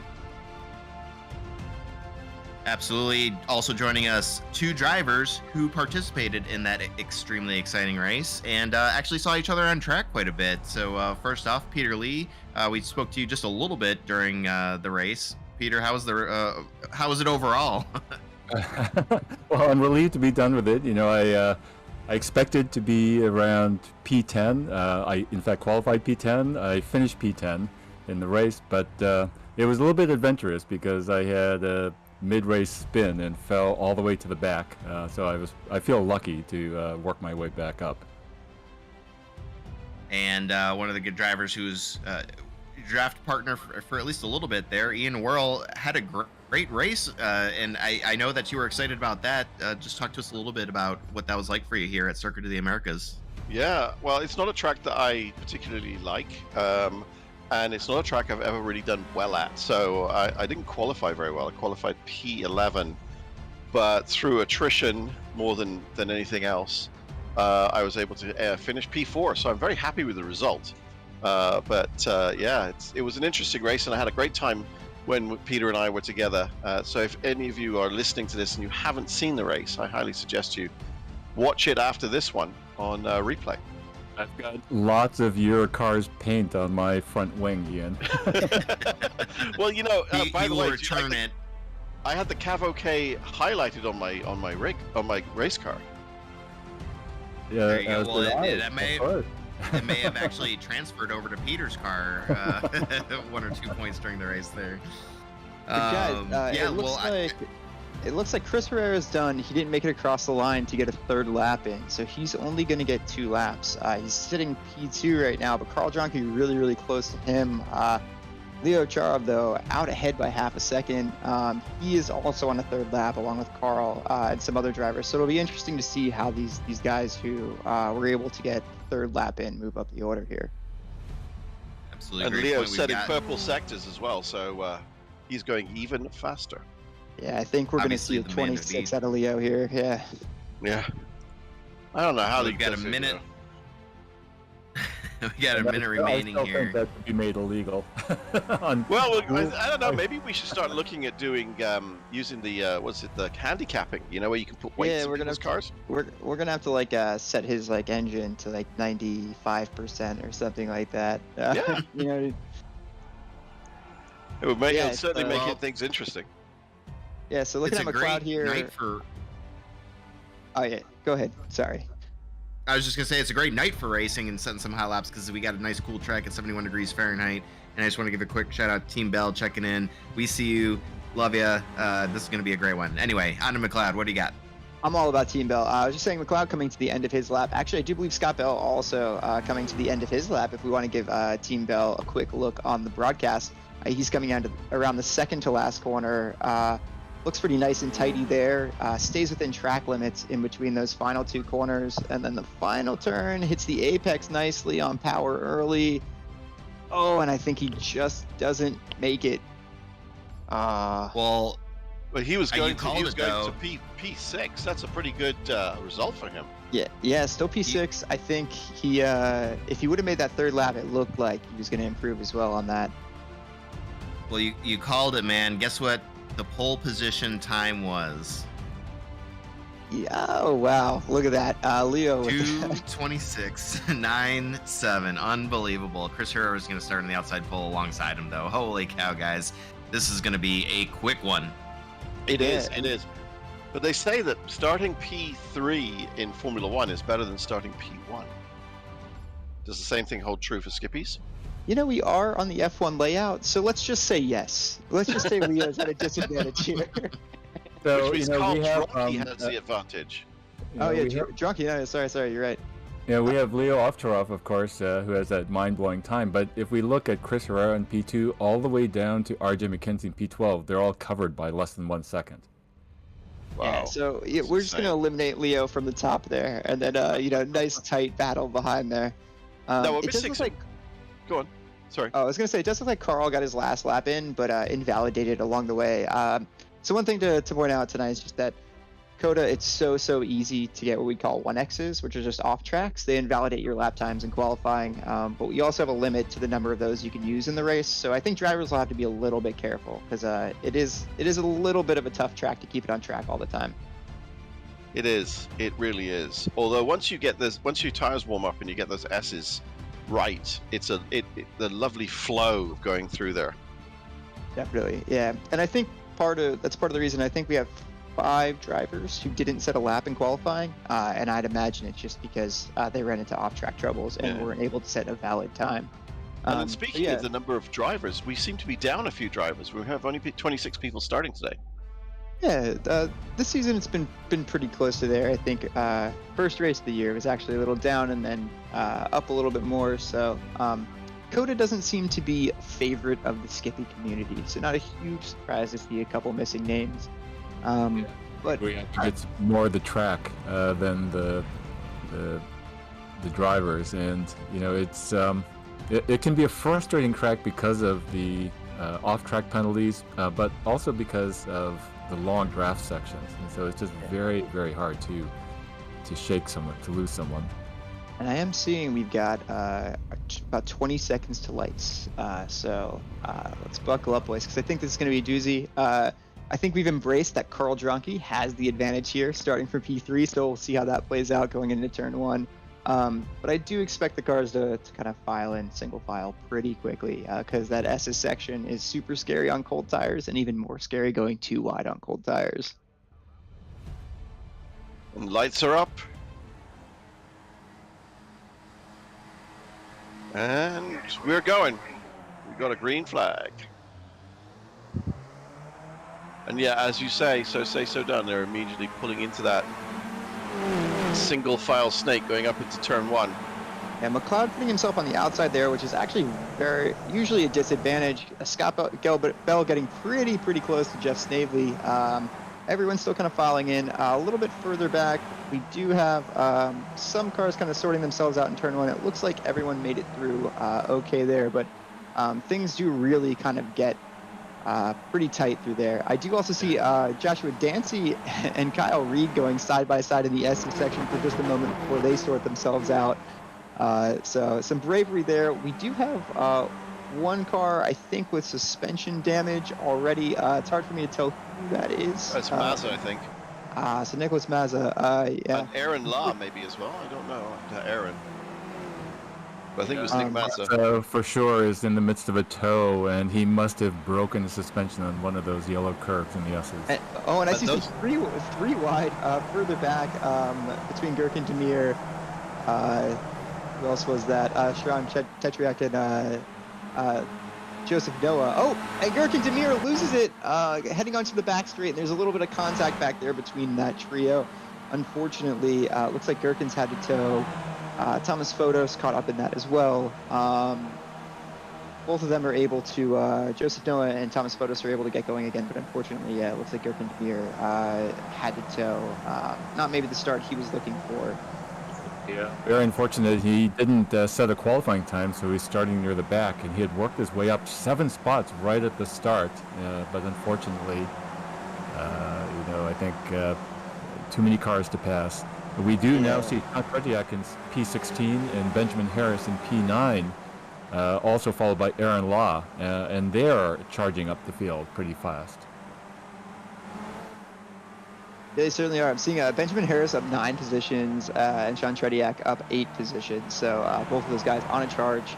I think that's probably, where you saw a little bit of that aggression early is sometimes if you don't qualify exactly where you want to qualify, then you think, well, I've got to make up these positions early because that's when cars are closest. And you can see a little bit of contact there. And I think that's what we saw, just cold tires, getting it a little bit too hot onto that backstretch. Tricky corner in turn 11. And unfortunately, Gherkin's still in the pits. But hopefully he'll make his way back out on track and continue racing after that tow is done. And the front pack continues to stay fairly close together, where it's with Ovcharov in front, followed closely by Herrera, Dronky, Snavely, McLeod. And there's a little gap of 1.2 seconds back to Scott Bell, and then another second or so back to Reed, to Giacomo, Othan, Steve Bowers, Bartnowski, Mckenzie, Green, and Aaron La, going down all the way to P16. Yeah, so it looks like, some packs, like you were saying, the top 5 still together. I kind of think Bell is slowly maybe tugging his way in there. Yeah, he was 1.9 back. He's now 1.3, so... Yeah, that group at the front will accordion a little bit, I think, and it'll give him an opportunity to latch on. You think he has to keep pace with the car at the front, which is Leo. That's very, very hard to do for anyone. But really, it's about keeping pace with McLeod and gaining a little bit of time there. And going into the braking zones is where you can kind of make up that time. So yeah, maybe we'll see it at the end of the back straight if he can kind of send it a little bit later and get close. Exactly. And what's really interesting... We're going 3 wide for P8. 3 wide for P8. Oh, yeah, look at that. But... Max Giacomo down the left side. Joshua Dancy. Reed goes through. There's a little bit of netcode contact. Kyle Reed and Max Giacomo still too wide, heading into what I believe is turn 13. As we head down towards the really tight turn 15, they go back to single file. We'll see if anyone decides to maybe go for another move here. Further behind, Alex Alton getting really, really close to Dancy. Some really nice fighting there. Really good job avoiding contact, anything race ending there, while still doing some really, really nice battling. Mike Bowers is right behind Alex Alton. He's just sitting there waiting to pounce. P16, we got 3 and 4 wide. P16, we got 3 and 4 wide. This is Aaron Law, Brian Perez. There was some contact already made. Now we're 2 by 2 by 2. I mean, holy cow. And I don't even know what to say about that. This left-hander that they're going through is, in my opinion, the trickiest corner on track. Them going 2 wide through there is outstanding stuff. And they're, I think, going to do it through the final corner, too. So really, really well done for all these guys to be able to go 2 wide. Truly, truly incredible I think they're just redoing the start again. Yeah, I think, these guys have just decided that they wanted to start, they liked the formation lap in SF2. They decided to do their own in lap 2 of the race. There you go. Appreciate and applaud them for it. I'm watching my my Pro-Am teammate, Benjamin Harris. He's making an inside move, but it looked like he was hanging back, maybe just waiting for the cars ahead to wreck. Yeah, now Jeff Torbeck getting into the mix there. That group is, they're ready to send it. They're going for it early. And, honestly, very, very impressive racing from them. Like I said, some of these corners are very hard to go 2 wide through and not have contact. So the fact that they've done it here and are all still moving, I think is, just a shout out to their ability as drivers. This battle for P7 right now with Max DiGiacomo, hotly pursued by Joshua Dancy, Mike Bars, Alex Alton, Steve Dewar. That's just another tight pack, and you just wonder how it's going to sort itself out on this long back straight that they're just about to enter. Yeah, and I do want to shout out that we missed a lead change at the front. It looks like Chris Herrera probably got Leo Ovcharov into turn 1, but Ovcharov is actually coming back at him into turn 12 at this point in time down that back straight. I think he's going to retake that position as well. He has already got the overlap going into T11. Yep. No. And then further back with that P7 battle again, Joshua Dancy is taking it off of Max DiGiacomo into that same corner. With all this fighting going on, it's going to be hard to keep up, guys. Oh, yeah. Now, Leo's now Robelo going into one of my worst corners on the track. I could never get this one right, and everybody takes such different lines. I'm sorry, Brian Perez was running P14, and he went very, very wide in turn 13, and now has lost that position to Justin Robelo and Aaron Law. He's now defending against Sean Tretiak and Andrew Cole, Benjamin Harris, Jeff Torbeck. But boy, they are going at it. There. It looks like back at the front, things have kind of settled in again. We'll see maybe if Herrera goes for another move. But yeah, so much going on. I know a lot of times we say that SF2 has a lot more fighting going on, but it looks like it's carried over into SF1 this week. I am seeing Carl Dronke maybe have a look out on Chris Herrera. It doesn't look like Herrera is going to be quite close enough going into turn 1 here. So I think we're going to be single file through the S's and maybe look at, oh, Herrera And runs wide though. Tronky's on And the Tronky goes to the inside move. I think having to run out wide there on the exit of turn 1 is always going to put you back in line. So single file again through the S's, the smart choice here.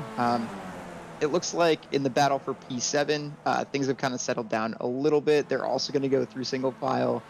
And then back with our further back I'll tell you, group, some, Herrera who's also it? Just decided to go hit single file the again. curbs. Who's that? Joshua Dancy just hit the curbs and he's broken his car and he will now be towing. And that's unfortunate for Dancy. He was on quite a nice run there at the front of that P7 group. That gave Max Giacomo a little bit of breathing space, but honestly, with Mike Bowers behind, it's not going to last very long. No. And These curbs are terribly unforgiving. They are. So it used to be that last year in real life for F1, they were still there. But it turns out when NASCAR went there this year, those curbs are gone. So it may be that those curbs are gone now in real life. They've kind of realized how dangerous they can be. So back at the front, it does look like Chris Herrera may be going for a late move. He's not quite going to be there. So he actually lifts and settles in to go through the stadium section once more. I think that's a smart move. With that front pack having broken away a little bit from Michael McLeod, as Scott Bell starts to track him down and potentially get in that fight for P5. In turn 11, just quickly, a quick update. You don't need to move the camera, but Joshua Dancy went very, very wide T11 and has fallen down to P19. Yeah. Dancy has the broken suspension. So, yeah, that's right. Yeah, he's staying out of the way. Yep. Yeah.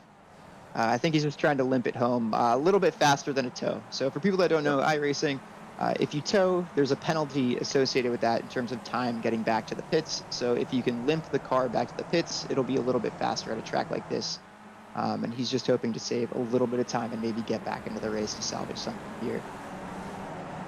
Yeah, incredibly frustrating when you're in that position on track. Yeah, that fight with Justin Robelo, back for P13, that group stretching all the way back to P18, and Jeff Torbeck at the rear, has just been back and forth exchanging.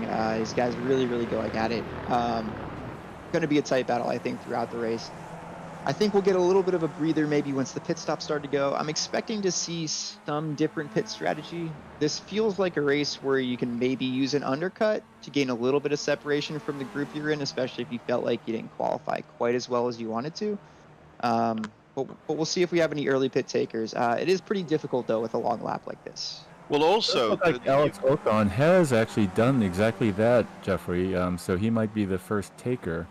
And I am seeing Brian Perez in his pit stall stationary. I'm not too sure what happened there. Yeah, it looks like maybe something happened to Perez. I wonder if that's another suspension damage. I will say, with these tight packs at this track, it's really easy to lose sight of those curbs through the S's, especially if you're trying to follow closely. And if you just catch them the wrong way, suspension. I think if you catch them anyway, it's either your suspension or your drivetrain's gone. Yeah, you can get very, very lucky from time to time, but it's unlikely. You know, Ian, when I was following you so closely, I could not see those big curbs, and I had to just trust that you were, going on the correct line. So back at the front real quick, I am seeing Herrera go for the overtake at the end of the back straight on Ovcharov. Leo's going to go ahead and file in, although he does get a little bit alongside on the outside. And Snavely goes really, really wide, giving Mike McLeod a big chance to catch up to the pack. Yeah, so it looks like that's actually separated Snavely from that lead group. It's giving McLeod the opportunity to now get in the fight for P4, while Bell tries to hunt down McLeod to get in the fight for P5. So we'll see. We'll see. Yeah. Snavely one of the has things we've gotten got to back talk about is that the pit lane is very long here as well. So you've got to be really careful when you pit. If you wait too long, you start running out of gas going up pit lane. That slows you down. Yep. And I think we'll see that, it looks like Olton did the early stop, so he's going to have a longer later stop. But again, if that undercut works and he gains separation, you lose a little bit of time on that later stop, but maybe it's all for the better. Herrera is going to get the lap lead here, so we will get a point for lap lead at this point in time. But Ovcharov isn't going to let him stay there for very long. He's going back for another pass into turn 1. Draws alongside, and we'll see if Herrera tries to contest this at all or just kind of falls he's in so line. far ahead. Yeah, he falls in line. Quick update, Thomas Photos has spun in turn 12. Doesn't look like there's damage, so he's back on the road. That's good to hear. Yeah, it's so easy again, especially with like the curbs that are all around the track. You spin at the wrong place, catch a curb, damage. So yeah, it's very nice to hear that Photos was able to continue. I think this leading trio is doing the smart thing right now and saying that we want to cooperate as much as possible. We've all got a guaranteed podium spot here if we can hold on and try to stretch this lead over Jeff Snavely right now. It does look like McLeod now has latched onto Snavely just within drafting range. So I think they're going to become a pair. Probably bad news for Scott Bell, but honestly, Bell will be pretty happy to, I think, be running a lonely P6. P6 a very strong result in this field, and anything can still happen at the front. He's definitely still in it for a top 5 finish. Yeah, a tiny bit of netcode with how close these guys are running with each other, and things will change rapidly. Yeah, we'll see. And I expect Herrera to maybe have another go, try to get another lap led here. That is the danger of passing in turn 1, is the back straight gives the other guy a great opportunity to then get another lap led. And he goes for it. It looks like it's gonna get done. I think right now they've done an okay job of switching off, but the person who's really benefiting. Oh, Leo gets kind of close to Herrera there. It looks like maybe he got caught out in the braking zone just a touch, but able to avoid contact. But I was gonna say that Drunky, I think, is benefiting the most here, able to save some fuel and hopefully shorten up that first pit stop. So we'll see how that works out for it. Yep, and they should be sort of getting ready for it after 5 laps.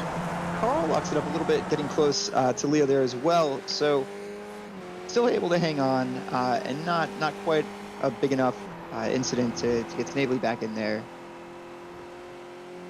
Back in P17, Mike Powers just made a pass on Joseph Noah and Alex Otan for P17. Mike, of course, has had his first pit stop. Joseph Noah has not, and 2 of them dive for the pits. So we've got, I think it was Leo. I didn't see who was in front. Yeah, so it looks Leo like, and Michael McLeod dive for the pits. Oh, Yeah, so Sean Tretiak has had a major off track in turn 17. Again, doesn't look like there's damage, but he's lost quite a bit. yeah, I think this move from Leo makes sense. What we saw in qualifying, he had a decent margin. So if he can make this undercut work by doing the short stop now, by building a gap, then he can come out at the end of the second stop, retaining that gap. And So McLeod left exactly the same time that Leo did. Leo exiting the pits now. He did have an unfortunate contact last season here. This time he's able to get out of the pits cleanly and okay, and he's on his way. The thought that I would have now, very close to Jeff Torbach. The thought that I would have now if I were Carl Dronke, who actually it looks like has fallen a little bit off of Herrera and gotten Snavely back into the mix. I was gonna say is I would go for the move here and try to lead into the pit stop and try to cover Leo off as soon as possible. But I think he's gonna have to just use his draft to get back up to Herrera. But I do think this has also given Snavely a chance to get back up with them both. So it could be that that leading trio ends up being a pack of 4 again. And back in 5, 6, and 7, we got a nice little battle going on between Max Giacomo, Steve Durr, and RJ Mckenzie, where they're all nose to tail coming down the back straight now, but getting very close to each other. Yeah, and I think because the pit stops are starting to come up, we'll probably see people settle down a little bit. Might see an overtake or 2 going back into turn 12, just so you can lead into the pits. There is an advantage to not have it, to being able to brake at your braking point versus having to follow someone else's. Max gets a little bit wide there as Steve Dewar gets close, but is able to check up and avoid contact. And I'm seeing, further back now, Joseph Noah in a little bit of a battle down that back straight with Alex Olton. Okay, so we've got Chris Herrera, Carl Dronke, and Jeff Snavely going around the penultimate corner, and they're all diving for the pits. In they go. Right, so this is now where we're really going to see if that one lap of clean air for Leo was able to pay off. Luckily, he came out without any traffic in front, without anyone challenging. So I do think that they came in at the right time. They weren't able to follow him in the first lap, but coming in the second lap, I think is a really, really smart call. Leo's coming up to the final turn now. Yeah, you don't want to leave him by And himself going for down too the long. front straight. It looks like. And the Everyone's others are still all heading fueling. out. They're at the pit exit. Herrera, Herrera Dronky, up now. Snavely. They're all at the pit exit, so it's going to be coming together into turn 1. Leo does get past them all. I don't think it's going to be very, very close with Very Herrera close. and McLeod. So McLeod now has put himself up into that. P3. Usually, yeah, McLeod now on P3. Herrera is able to stay in draft of Leo, so that little bit of an undercut didn't quite work out, but McLeod used it a treat. Unfortunately for Snavely, something happened in his pit stop, and he's actually fallen off and lost out in this round. It is a pack of 4 up top, but it's actually McLeod who's joined the mix instead of Snavely back in it. So a bit of a surprise there. Really, really well done by Michael McLeod. I do see that his stationary time was about 2 seconds slower than the rest of the group. So I actually do think he's short fueled in a way that the other drivers didn't. I think he was watching Leo to see when Leo moved, and as soon as Leo left, he stopped fueling and left as well. And Carl Dronky is all over his exhaust pipe. Yeah, so he's going to have to pay for that 2 seconds later on. The way that you could try to pay for it on track a little bit now is by fuel saving. We'll see if he's able to fuel save enough. To be able to do that, though, he's going to have to stay patient and stay behind other cars to be able to save as much fuel as possible. It's definitely doable, but 2 seconds is a long time to make up. So we'll see that. I think that's probably going to be about a lap of fuel, maybe even more. So, because we're now tracking off tracks and the numbers, one of the things we've got to keep an eye on is where everybody is. And so right now, Leo has 4, Chris Herrera has 3, McLeod has 5, Carl Dronky has 6, Snavely's in with 7, and Mike Bowers only has 1, Scott Bell has 7.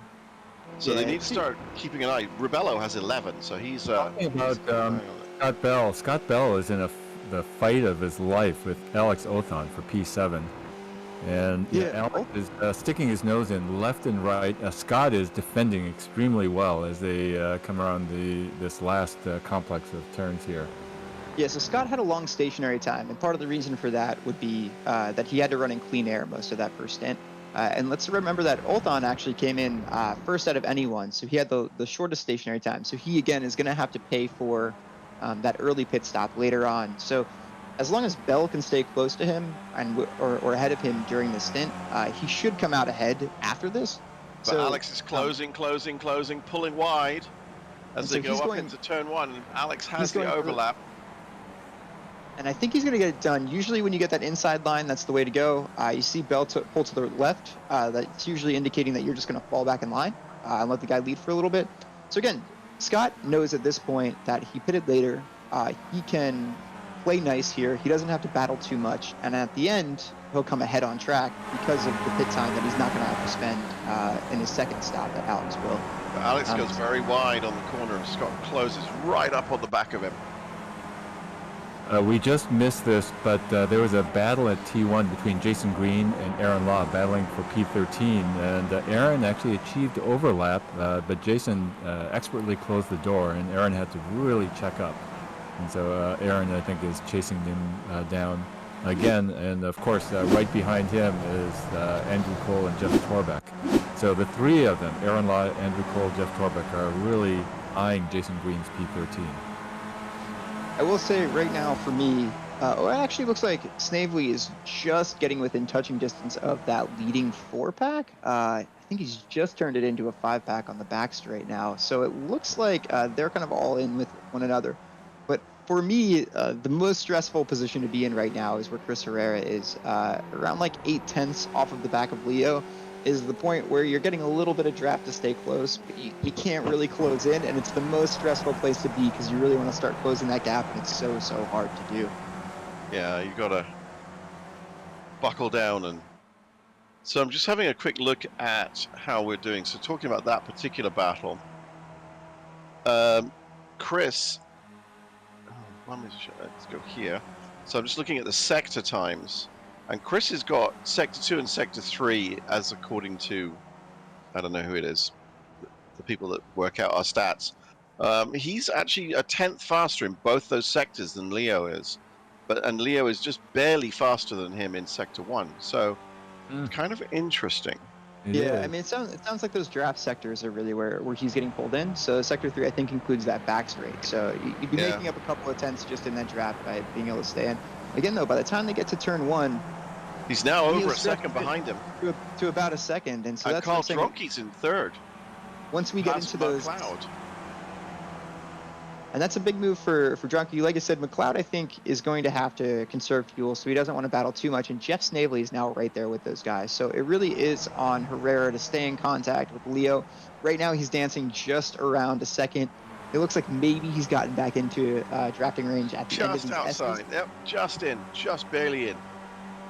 And so now, because Herrera was able to pit a lap later than Leo, he's going to have a slight advantage in stationary time in this second stop. So as long as he can stay within this range, he knows that he has an extra lap of fuel he doesn't need to take that Leo does, and that can close this gap. So as long as he can stay just within touching distance like this, I think we'll see them close up. But it also depends a lot on pit entry and pit exit as well. I am seeing also Keeping a close eye here on the battle for P10, RJ Mckenzie being pursued by Steve Dewar.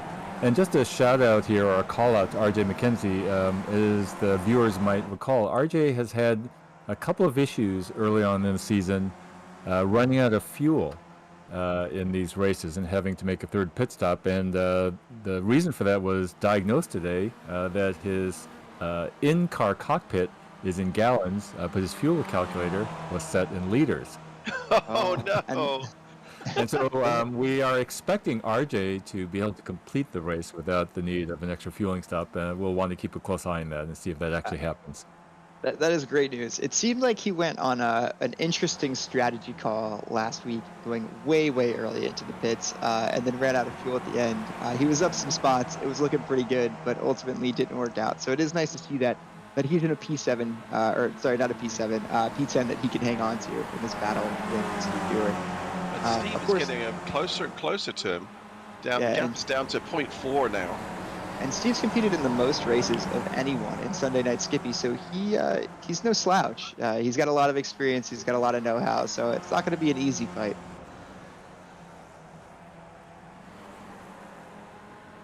Again, back at the front, we're kind of seeing the same thing, where Leo just getting right about a second out going into turn 1. We'll see it. Oh, and Herrera gets sideways!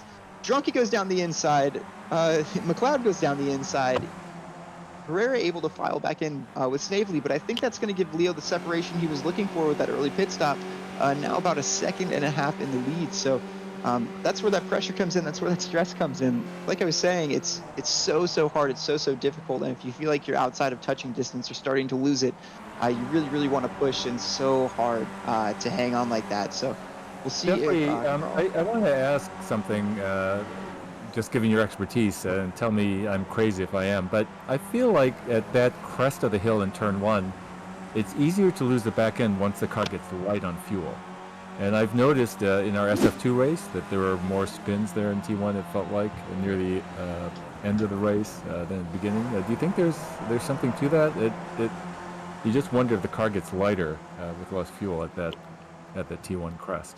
It could be a little bit. I think the bigger danger there, though, is changing your line on entry by a foot or two in either direction is a very big difference. It's hard to see on the broadcast, but there's kind of like a hump from the right side of the track to the left side of the track. McLeod's passed Carl Dronkey, and Chris Herrera is coming in and taking a really inside line, trying to get past McLeod on the inside. McLeod's now on the inside. They're going up into the corner, and McLeod keeps the position. Dronkey's lost it to Herrera, but Dronkey's now on the inside of Herrera, pushing him outwards a little bit.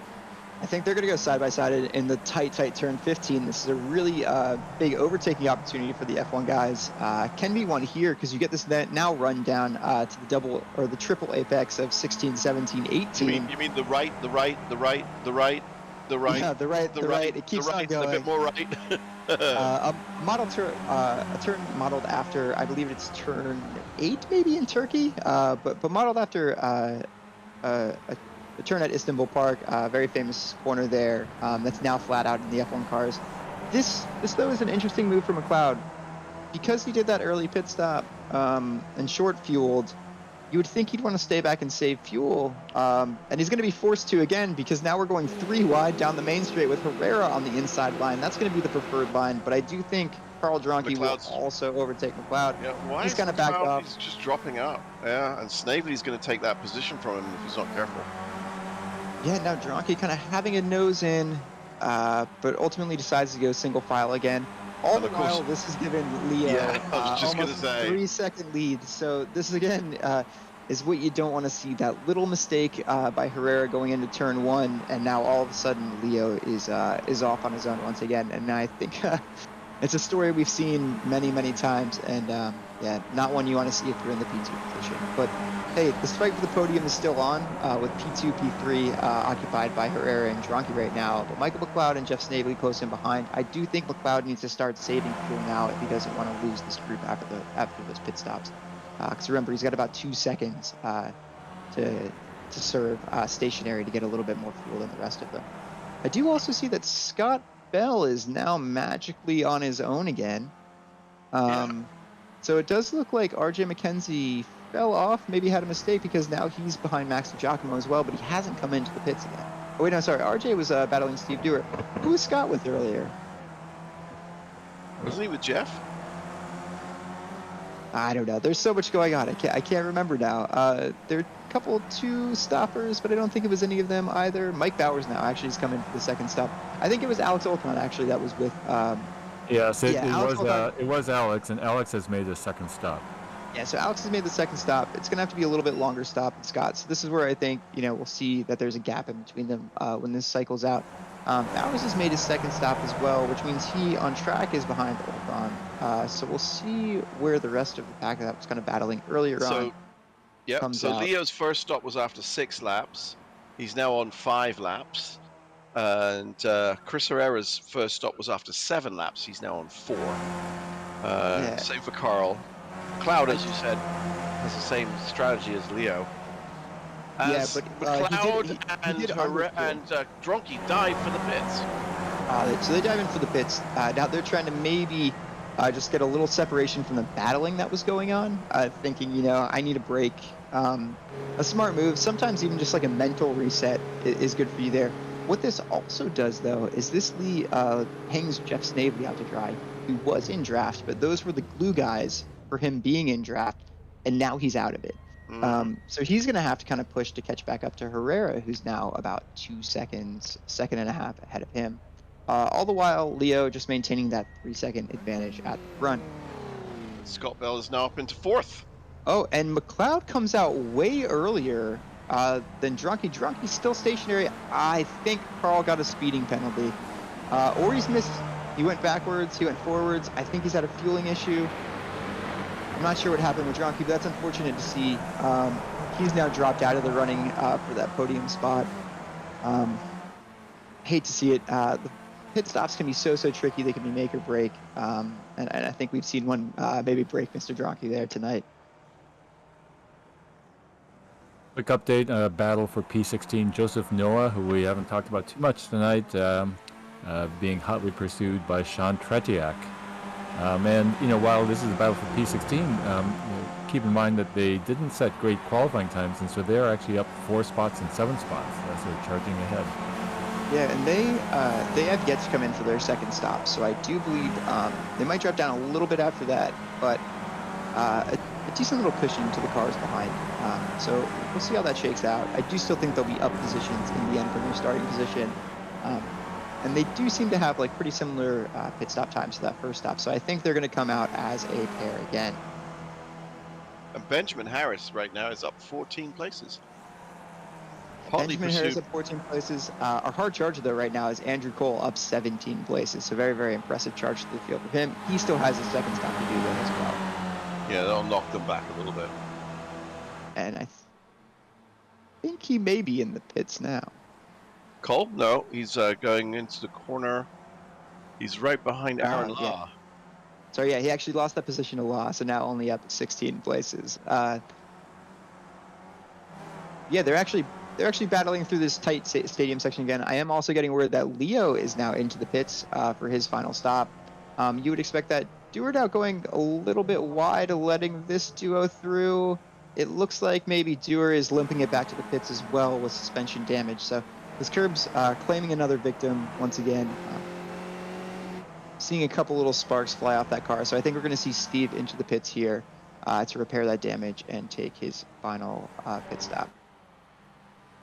Luckily for him, though, he has yet to take that second stop, so at least it's not a complete waste coming into the pits. He won't have to make a third stop, hopefully, as Torbeck and Law now enter the pits.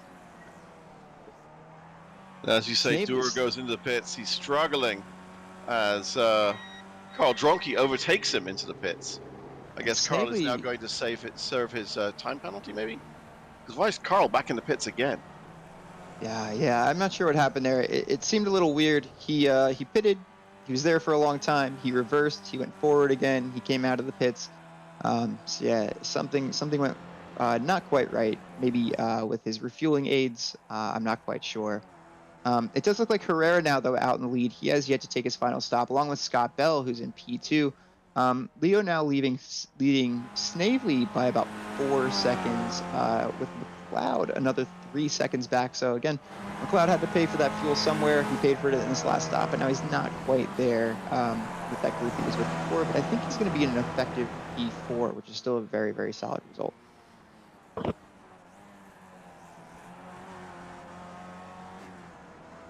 One of our close battles on track right now is the fight for P8. Both Max DiGiacomo and Mike Bowers have done their final stop, so they're in that top 10 battle for P8 and P9 right now.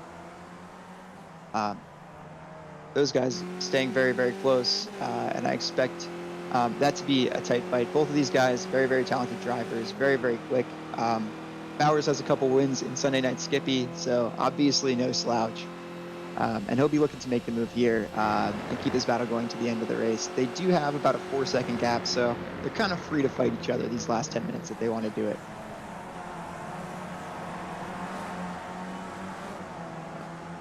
And it looks like they're Someone actually... having a really quiet race is Justin Robelo. He's really on his own, but he's up 10 spots running in P12.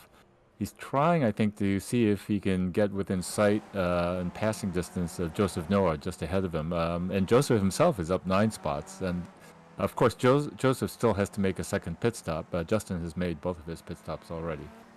And it looks like the leader, Herrera, has now come into the pits. We may see Scott Bell do the same here. He is also in. I think that's the last of our pit stops that are required. Andrew Cole maybe to go, and Joseph Noah here to take his final stop. So I think those guys are probably going to come in this lap as well. It seems like this is probably the lap to do it. It looks like Jeff Snavely actually has come out very, very close to Chris Herrera. So Jeff Snavely's made up some time in that final pit stop, and he's now within drafting range. So the fight for P2 is on. Both of them, again, have a podium position. Great finish in this league, but the racer in you is always going to want that extra position. I do expect that to heat up towards the end of the race. Mike Bauer still kind of staying in tight formation with Max DiGiacomo for that fight now. That is for P7 and 8. And they're slowly catching Alex Alton just a little bit over a second behind. So we may see that become a trio for the fight for P5. And then once again, Scott Bell running a very, very solid, lonesome race. But in P5, I think he'll be happy with that. Car number 5 in P5. Really, really good to see for Team Bell tonight. Justin Robelo is now at 15x, as is Carl Dronke, and Steve Dewar is at 20x. So if Steve gets another penalty, he is out of the race. So I think the limits are a little bit higher in SF1. I think we're around 25, if I'm not mistaken. Is it 25? A little bit of a buffer for these guys. We got a 10-minute longer race in SF1 than SF2. So we give a little bit more leeway to the drivers. But yeah, unfortunately for Dronke, whatever happened to the pit stop is now left him 11 places down in the race. Unfortunate to see, but I expect him then just come back strong next week and give another challenge at the front. He was looking good. The pace was there. I am now seeing that Max DiGiacomo has pulled Mike Bowers up to the gearbox of Alex Alton. So they're now that trio that I was expecting to see before. And Chris Herrera and Jeff Snavely also battling it out. Snavely now very close to the gearbox of Herrera. Remember, at this point in time, there's no more pit stops. There's no more fuel saving. It's just a chess match. Oh, and I'm seeing Alex Olton give up the position to DiGiacomo and Bowers. I'm not sure what's happened there. I do believe he's taken his second pit stop. He should be fine on fuel. Maybe he's just deciding to file in with these guys and hang on. He's not coming into the pits. Potentially you got to slow down. There are a couple slowdowns around the track that can get you. So that might be the case. Looks like he's still kind of hanging on to Bowers, so we'll have to keep an eye on that. Our hard charger continues to be Andrew Cole, up 14 spots, running P11. He does have Jeff Torbeck and Aaron Law, eyeing that position, but Andrew's holding his own and maintaining the gap to Jeff Torbeck, although Jeff and Aaron continue to be within his draft. And Robelo is giving him a run for the money for hard charger, up 12 spots and just one position ahead of him right now. Although 10 seconds off of the back of RJ Mckenzie, it's unlikely that he gets any more. So as long as Andrew can hang on to that position, I think he'll be our hard charger tonight.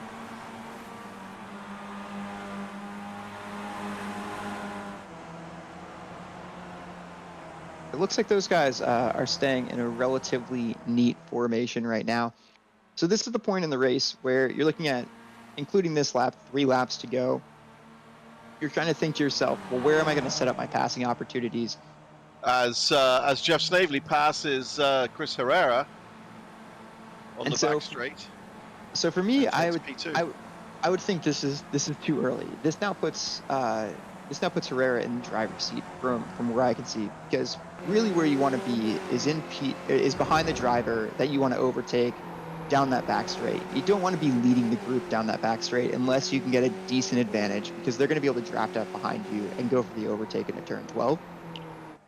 So for me, if I'm Herrera, I'm not going to be looking to make an overtake into turn 1 or at the end of the back straight this next couple of laps. I want to save it for the end of the back straight on the final lap and make sure that I can really stick that position. So we'll see if that's how things go, but that's kind of strategically where I would play my cards.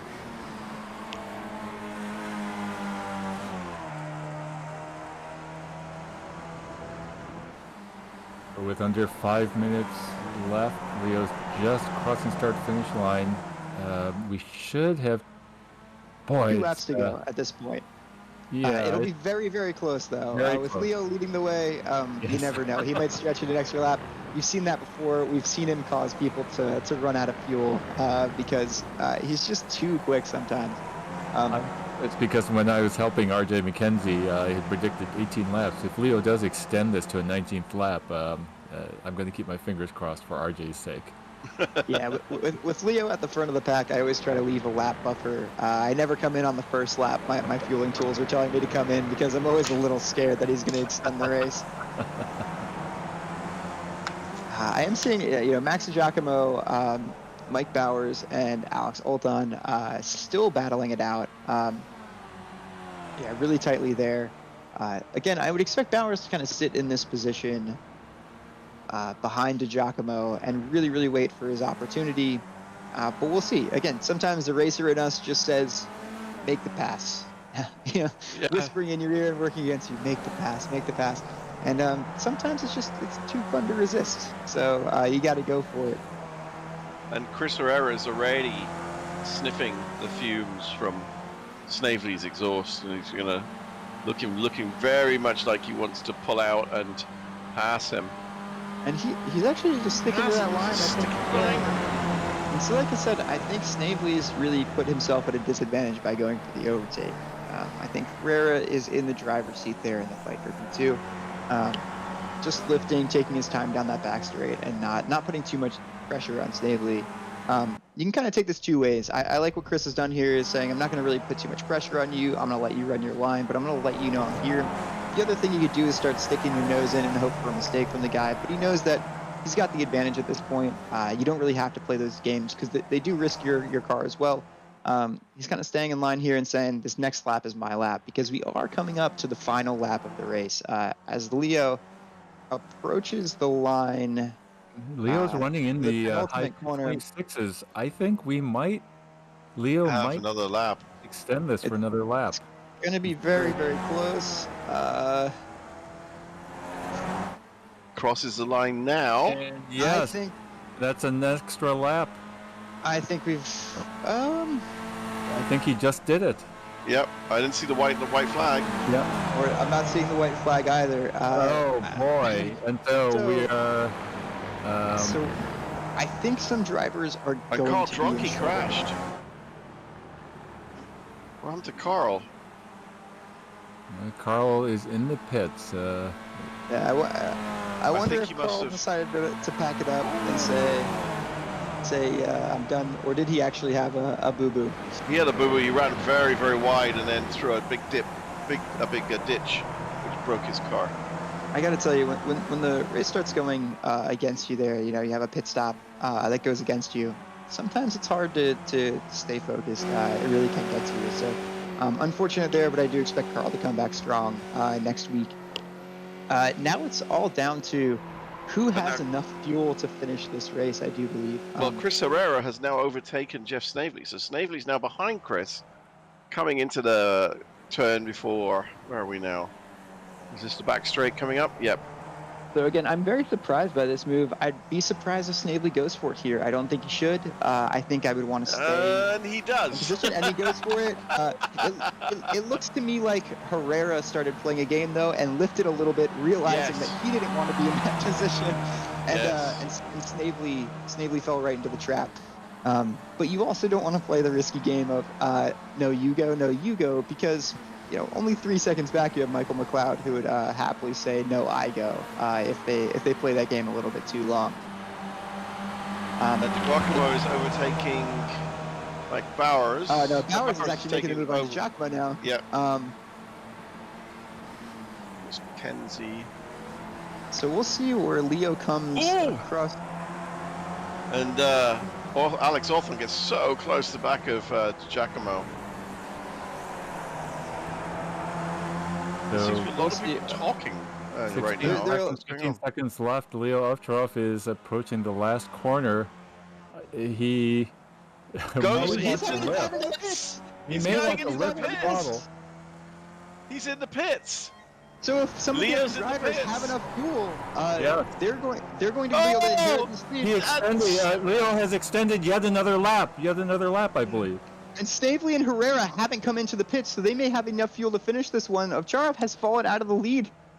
He's my extended yet gosh. another lap, which is incredible. This may be the and first he time I've did seen it, Leo fall victim to his own speed here. Snavely, go ahead. Snavely's just lost it in the corner. He's up. Herrera is now in a position to win this race. And McLeod's moved up in his second place. If they have enough fuel. If they Leo have is enough now in fuel. And so fourth. now Ovcharov has come out in fourth. He is. RJ Mckenzie, I'm sorry to say, is in the pit for fuel. I Yeah. think Scott Bell- Bellis had to come in for Bowers fuel and from Wisconsin. Mckenzie. Chris Chris Herrera Herrera. looks like He's- he is he's starting to spot struggling again. here. I think we might see Ovcharov come back and meet up with this group again after the pit And scrap. McLeod is getting really close to the back of him. Herrera's probably praying that McLeod gets in front of him, and McLeod's probably praying that Herrera stays where he is. So sputtering and will not make it to the No, front to the McLeod back just straight. streaks off in front of him. So now McLeod has to be hoping, man, I got this pit strategy right. Earlier on, it didn't look like he had it. Now it looks like he's nailed it. So Jeff Snavely has sputtered. Is sputtering now Snavely also. is now winning out. Ovcharov is on the back straight with this all drivers is in the on the tra- podium. He's going to overtake Jeff Snavely. He's gonna take- Chris Herrera is now going for the overtake on Michael McLeod. I think Chris Herrera was playing mind games, and Herrera actually has enough fuel to battle back. He's taken McLeod, but he went a bit wide on that corner. He was saving fuel, or it may have been mind games. You're right, Jeffrey, just because of the draft. Yeah, so he's baited McLeod into doing the overtake. McLeod Run out of fuel at turn 11. McLeod Leo's now in has third. on turn 15. Leo up into third. We'll see if these guys have enough fuel to make it. It's going to be very, very close, I think. But they might have just done it. Herrera holding on. McLeod has to have a look here. And he's having a look down the inside. Herrera What goes a defensive. defensive He line! took the outside. And McLeod is on. Dude, lost it on the corner. Herrera's able to hang on. And I think he's going to win this race. He has enough fuel. He's going to do it. Oh my God! Look at that. Wow. Oh, There you go. Herrera first, Chris McLeod second. Chris Herrera with the win. Ochoa Ochoa's going to come third. in P3. Quattro came in fourth place. Jeff Snavely has run out of fuel in turn 17. Oh no! Scott Bell coming in a sweet 5th place. Scott Bell came in, took the stop, dropped some positions because he needed the extra fuel and still able to hang on to P5 because of the cars that are running out of fuel. Unfortunately for Ochoa, all he had to do was lift and spend about a second on that penultimate lap. Alex Olson in across the line. 6. I think it was Call just in for 1 7th. second, Jeffrey. 1 second would have made the difference. And Aaron Laws coming in 8th. Mike Bauer in 9th. Mckenzie coming in 10th, P10. And we still Benjamin have Harris. a nice battle between Ray Bartnikowski and Jeff Torbeck coming down the back straight for P19. And Sean Tridiak was trying to overtake Jeff Bauer, Noah on the last corner, but didn't quite make it. Bartnikowski's now making a look into turn 12. Doesn't quite make it happen, but it's still very Jeff much on the Snavely gearbox. is pedaling his car right now. He's going just the below. front Jeff. He's like out of gas. He's trying to make it into the pit, but isn't the pit uphill? It is a little bit. Yeah, at that point, though, you don't need to make it into the pits. The finish line is so close to the end of pit lane. Looks like Bartnikowski's not quite going to be able to get close enough to challenge. Torbeck's going to pass this Snavely for 18th. Yeah, I think they're both going to come past Snavely, it appears. Yeah, Snavely, it looks like maybe had to tow. That's so unfortunate. Jeff Snavely with a really strong race there. Unfortunately, again, Leo does this. He's so fast. He puts things right on the edge of an extra stop. Bartnikowski having one final look into the final corner, but unable to get there. Giving Torbeck a good job. You love to hear the sportsmanship over the radio. Boys, wow. So, Acharov in command of the race, gets separation, and ultimately a victim of his own speed here this evening, having to take an extra pit stop. I am speechless. And Herrera, Oh, the drama, says Liz Gamer Sarah. Yeah, Oh, the Herrera- drama. I think Sarah will be really happy with Team Bell tonight here, getting a P5. Always a solid result. Maxi Giacomo, really well done getting into that P4 position. Alex Olton, congratulations on P6 with Andrew Cole 7th, Aaron Law 8th, Mike Bowers 9th, and RJ Mckenzie rounding out the top 10 tonight. You got to give a big congratulations to Chris Herrera. He got the fuel strategy right. He played the mind games with McLeod, got McLeod to pass him before the final straight, and then used that draft to get him right back. McLeod did give him a hard challenge into the penultimate corner. Unfortunately, not able to make that overtake stick, and had to back out, leaving Herrera to take that final finish. But wow, what a finish, guys! What a finish! A lot to keep track of. Certainly was. What a race. So much action, and I just can't get over Leo. It's an odd thing, Leo being a victim of his own speed. This race had no business extending to a 19th lap, and yet it did. Well, speaking of which, let's bring Chris Herrera in and say, hey, Chris, how you doing, mate?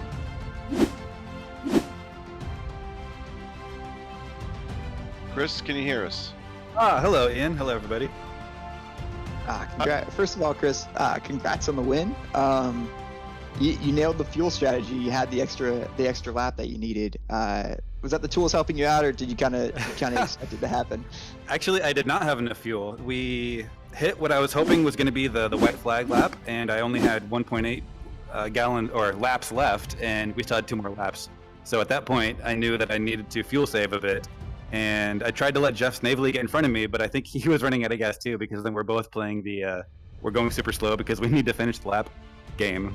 And then at the end, I'm not sure what happened with him, but going into T1 on the last lap, I don't know if he lost it or if he just completely ran out of gas, but at that point it was me and Michael McLeod. And the way McLeod was driving, I didn't think that he was anywhere near out of gas, so he was definitely going to be in full attack mode. So I was happy to be in front of him going into the S's, and then going into the long straight. I don't remember if I let him pass me on purpose, or not on purpose, but I was just didn't have enough gas to go full throttle. So then when he passed me, I got behind him, I used his draft to get ahead of him, and at that point, I knew I had to go all out and just hope that I had enough gas to make it through it. And then on the long, I think 3 or 4 apex turn to the right before the final 2 turns to the left, I just drove it as wide as I could and sort of tried to cut off his line because I knew that he had more speed behind me and I knew I was running out of gas. So luckily that worked out, and I'm really happy to get the win, especially with the way Leo was driving today and all week. I knew I wasn't going to get him on pace, though I had to do something with strategy, and I'm just super happy. This was a really, really fun race. It was great to watch, great fun to watch, and great strategy to get that win in there. Let's get Leo in here, the speed demon himself. I gotta say also, really well done identifying that you need to start saving a couple laps ahead of time. Yeah. Well, it's all Leo's very fault, important. right? Because I mean, making it extra 2 laps. Come on, dude, what's going on? Yeah, at least he got hoisted by his own petard there. Yeah. Oh my God. Leo, talk us through that. Did you have a chance to save if you would have identified a little bit earlier that you needed to, or was it you had to come in always? We were going back and forth on the second to last lap, and we were like, it's gonna be close. Should I slow down? We couldn't decide, and I was just like, whatever happens, let's just go. So unfortunately, it didn't end up working out that way, but still a lot of fun, and still congratulations to Chris for the win. Yeah, thank you so much. I appreciate great that. race to watch. Leo, we were talking about it. You had a lead up front. You could have just lifted heading to the line and not extended it a lap, but you decided to keep it flat out. Yeah, man. I mean, gutted for you. You showed an incredible pace. Great in pole position. Still, you got to be pretty happy with that podium, having to take an extra pit stop. Oh yeah, I'm definitely happy about it. I mean, it could have been a lot worse, but I'm happy with the way it turned out. Nice one. Oh mate. man, that's the first. I didn't look at the results. I didn't realize Leo still got a podium. I was hoping he dropped out of the points there. Dang it. No, P3. And let's talk to our P2 guy, Michael McLeod, who made it P2. Mike, how you doing, mate? I am, shocked that Good race. Thank you. That was thrilling, and also wow, everyone started running out of fuel. Leo's too fast. That's all. Yeah, Leo put an extra 2 laps on everybody. Leo finally got punished for being too fast. Yep, exactly. Somehow he's gonna learn from this and become even faster. Yeah. Oh, good lord. Yeah, well, I gotta say, well done, Michael. It looked like early on you were gonna fall off the pack after taking what it looked like a short fuel stop. You kind of short filled that first stop, it looked like. Yeah. So I got my little fuel chart here. I came in one lap early, following Leo, because I thought, hey, that's the way to go. And then I did 6 laps of fuel instead of a full tank, and it actually put me in that draft with him for a while. And then when the other guys came out, it sort of broke us all up, and then off he went. Gotcha. Yeah, it looked like you originally after that final stop were going to fall off, but then you were able to ultimately latch on and kind of make that work, and then obviously also able to identify that you were going to need that extra little bit of fuel to make that final lap. How did you kind of figure that out? I just kind of look at how fast the fastest guy's lapping, multiply it by however many times, and sort of take a wild guess along with how long pit stops take. And I knew that there'd be about 5 seconds left for an extra lap, and there we go. Cool. And we have one other person sitting in the standby, is Andrew Cole, who was doing pretty well. He was getting some good laps in there. He was pretty swift, but suffered a little bit further back in the pack. Andrew, how you doing, mate? Good. How are y'all doing? Oh, well, that was an exciting race. Yeah, it was definitely one to be watching while you're supposed to be working tomorrow. Exactly. That is the plan. Just depends How was on- it for you? It was a little bit crazy. I mean, I think probably the topic of conversation was, I guess, for what they have in driving talent, most of the top 10 lacked in fuel calculations because I started the last lap in 12th and finished in 7th. So I don't know what happened. Races like that are always really, really fun when you're not running out of gas. I think that happened to me in I think it was Interlagos, where I was like somewhere near the back of the pack and ended up third because everybody just ran out of gas. Wasn't that a race we did like 3 or 4 seasons ago now? Yeah. Like yeah. yeah. I was the one that didn't calculate it right.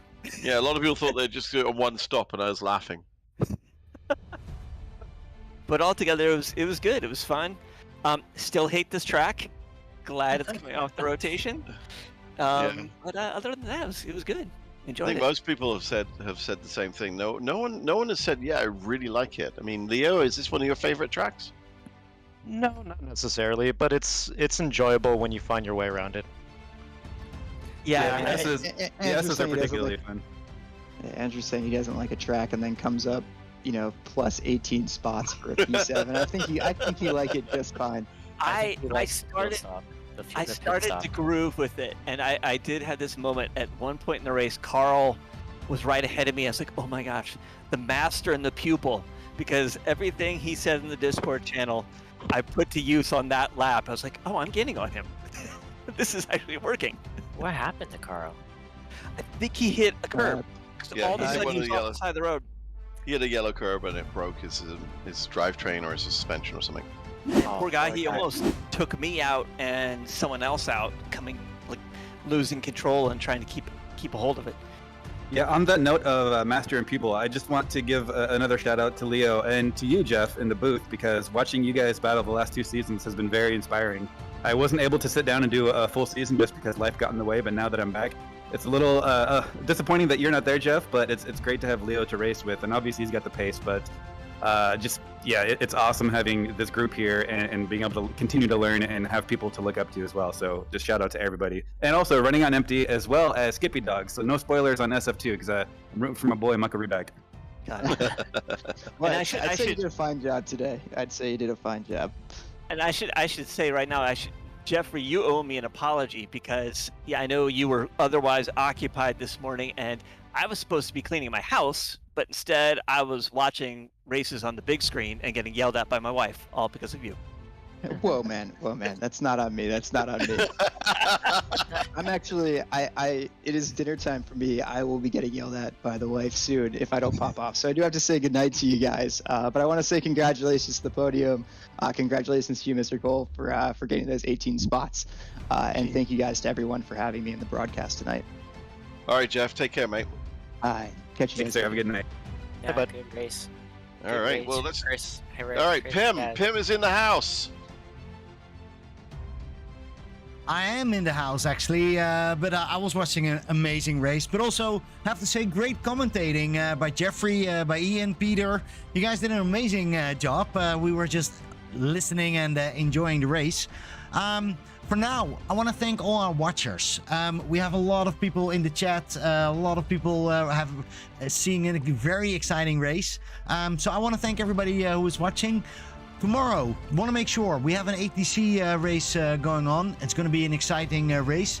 Hopefully, it's going to be in the light, Peter, because otherwise we're not going to see anything. And that's basically what our program is. So for now, thank you all for watching and see you soon at KVK Racing Network.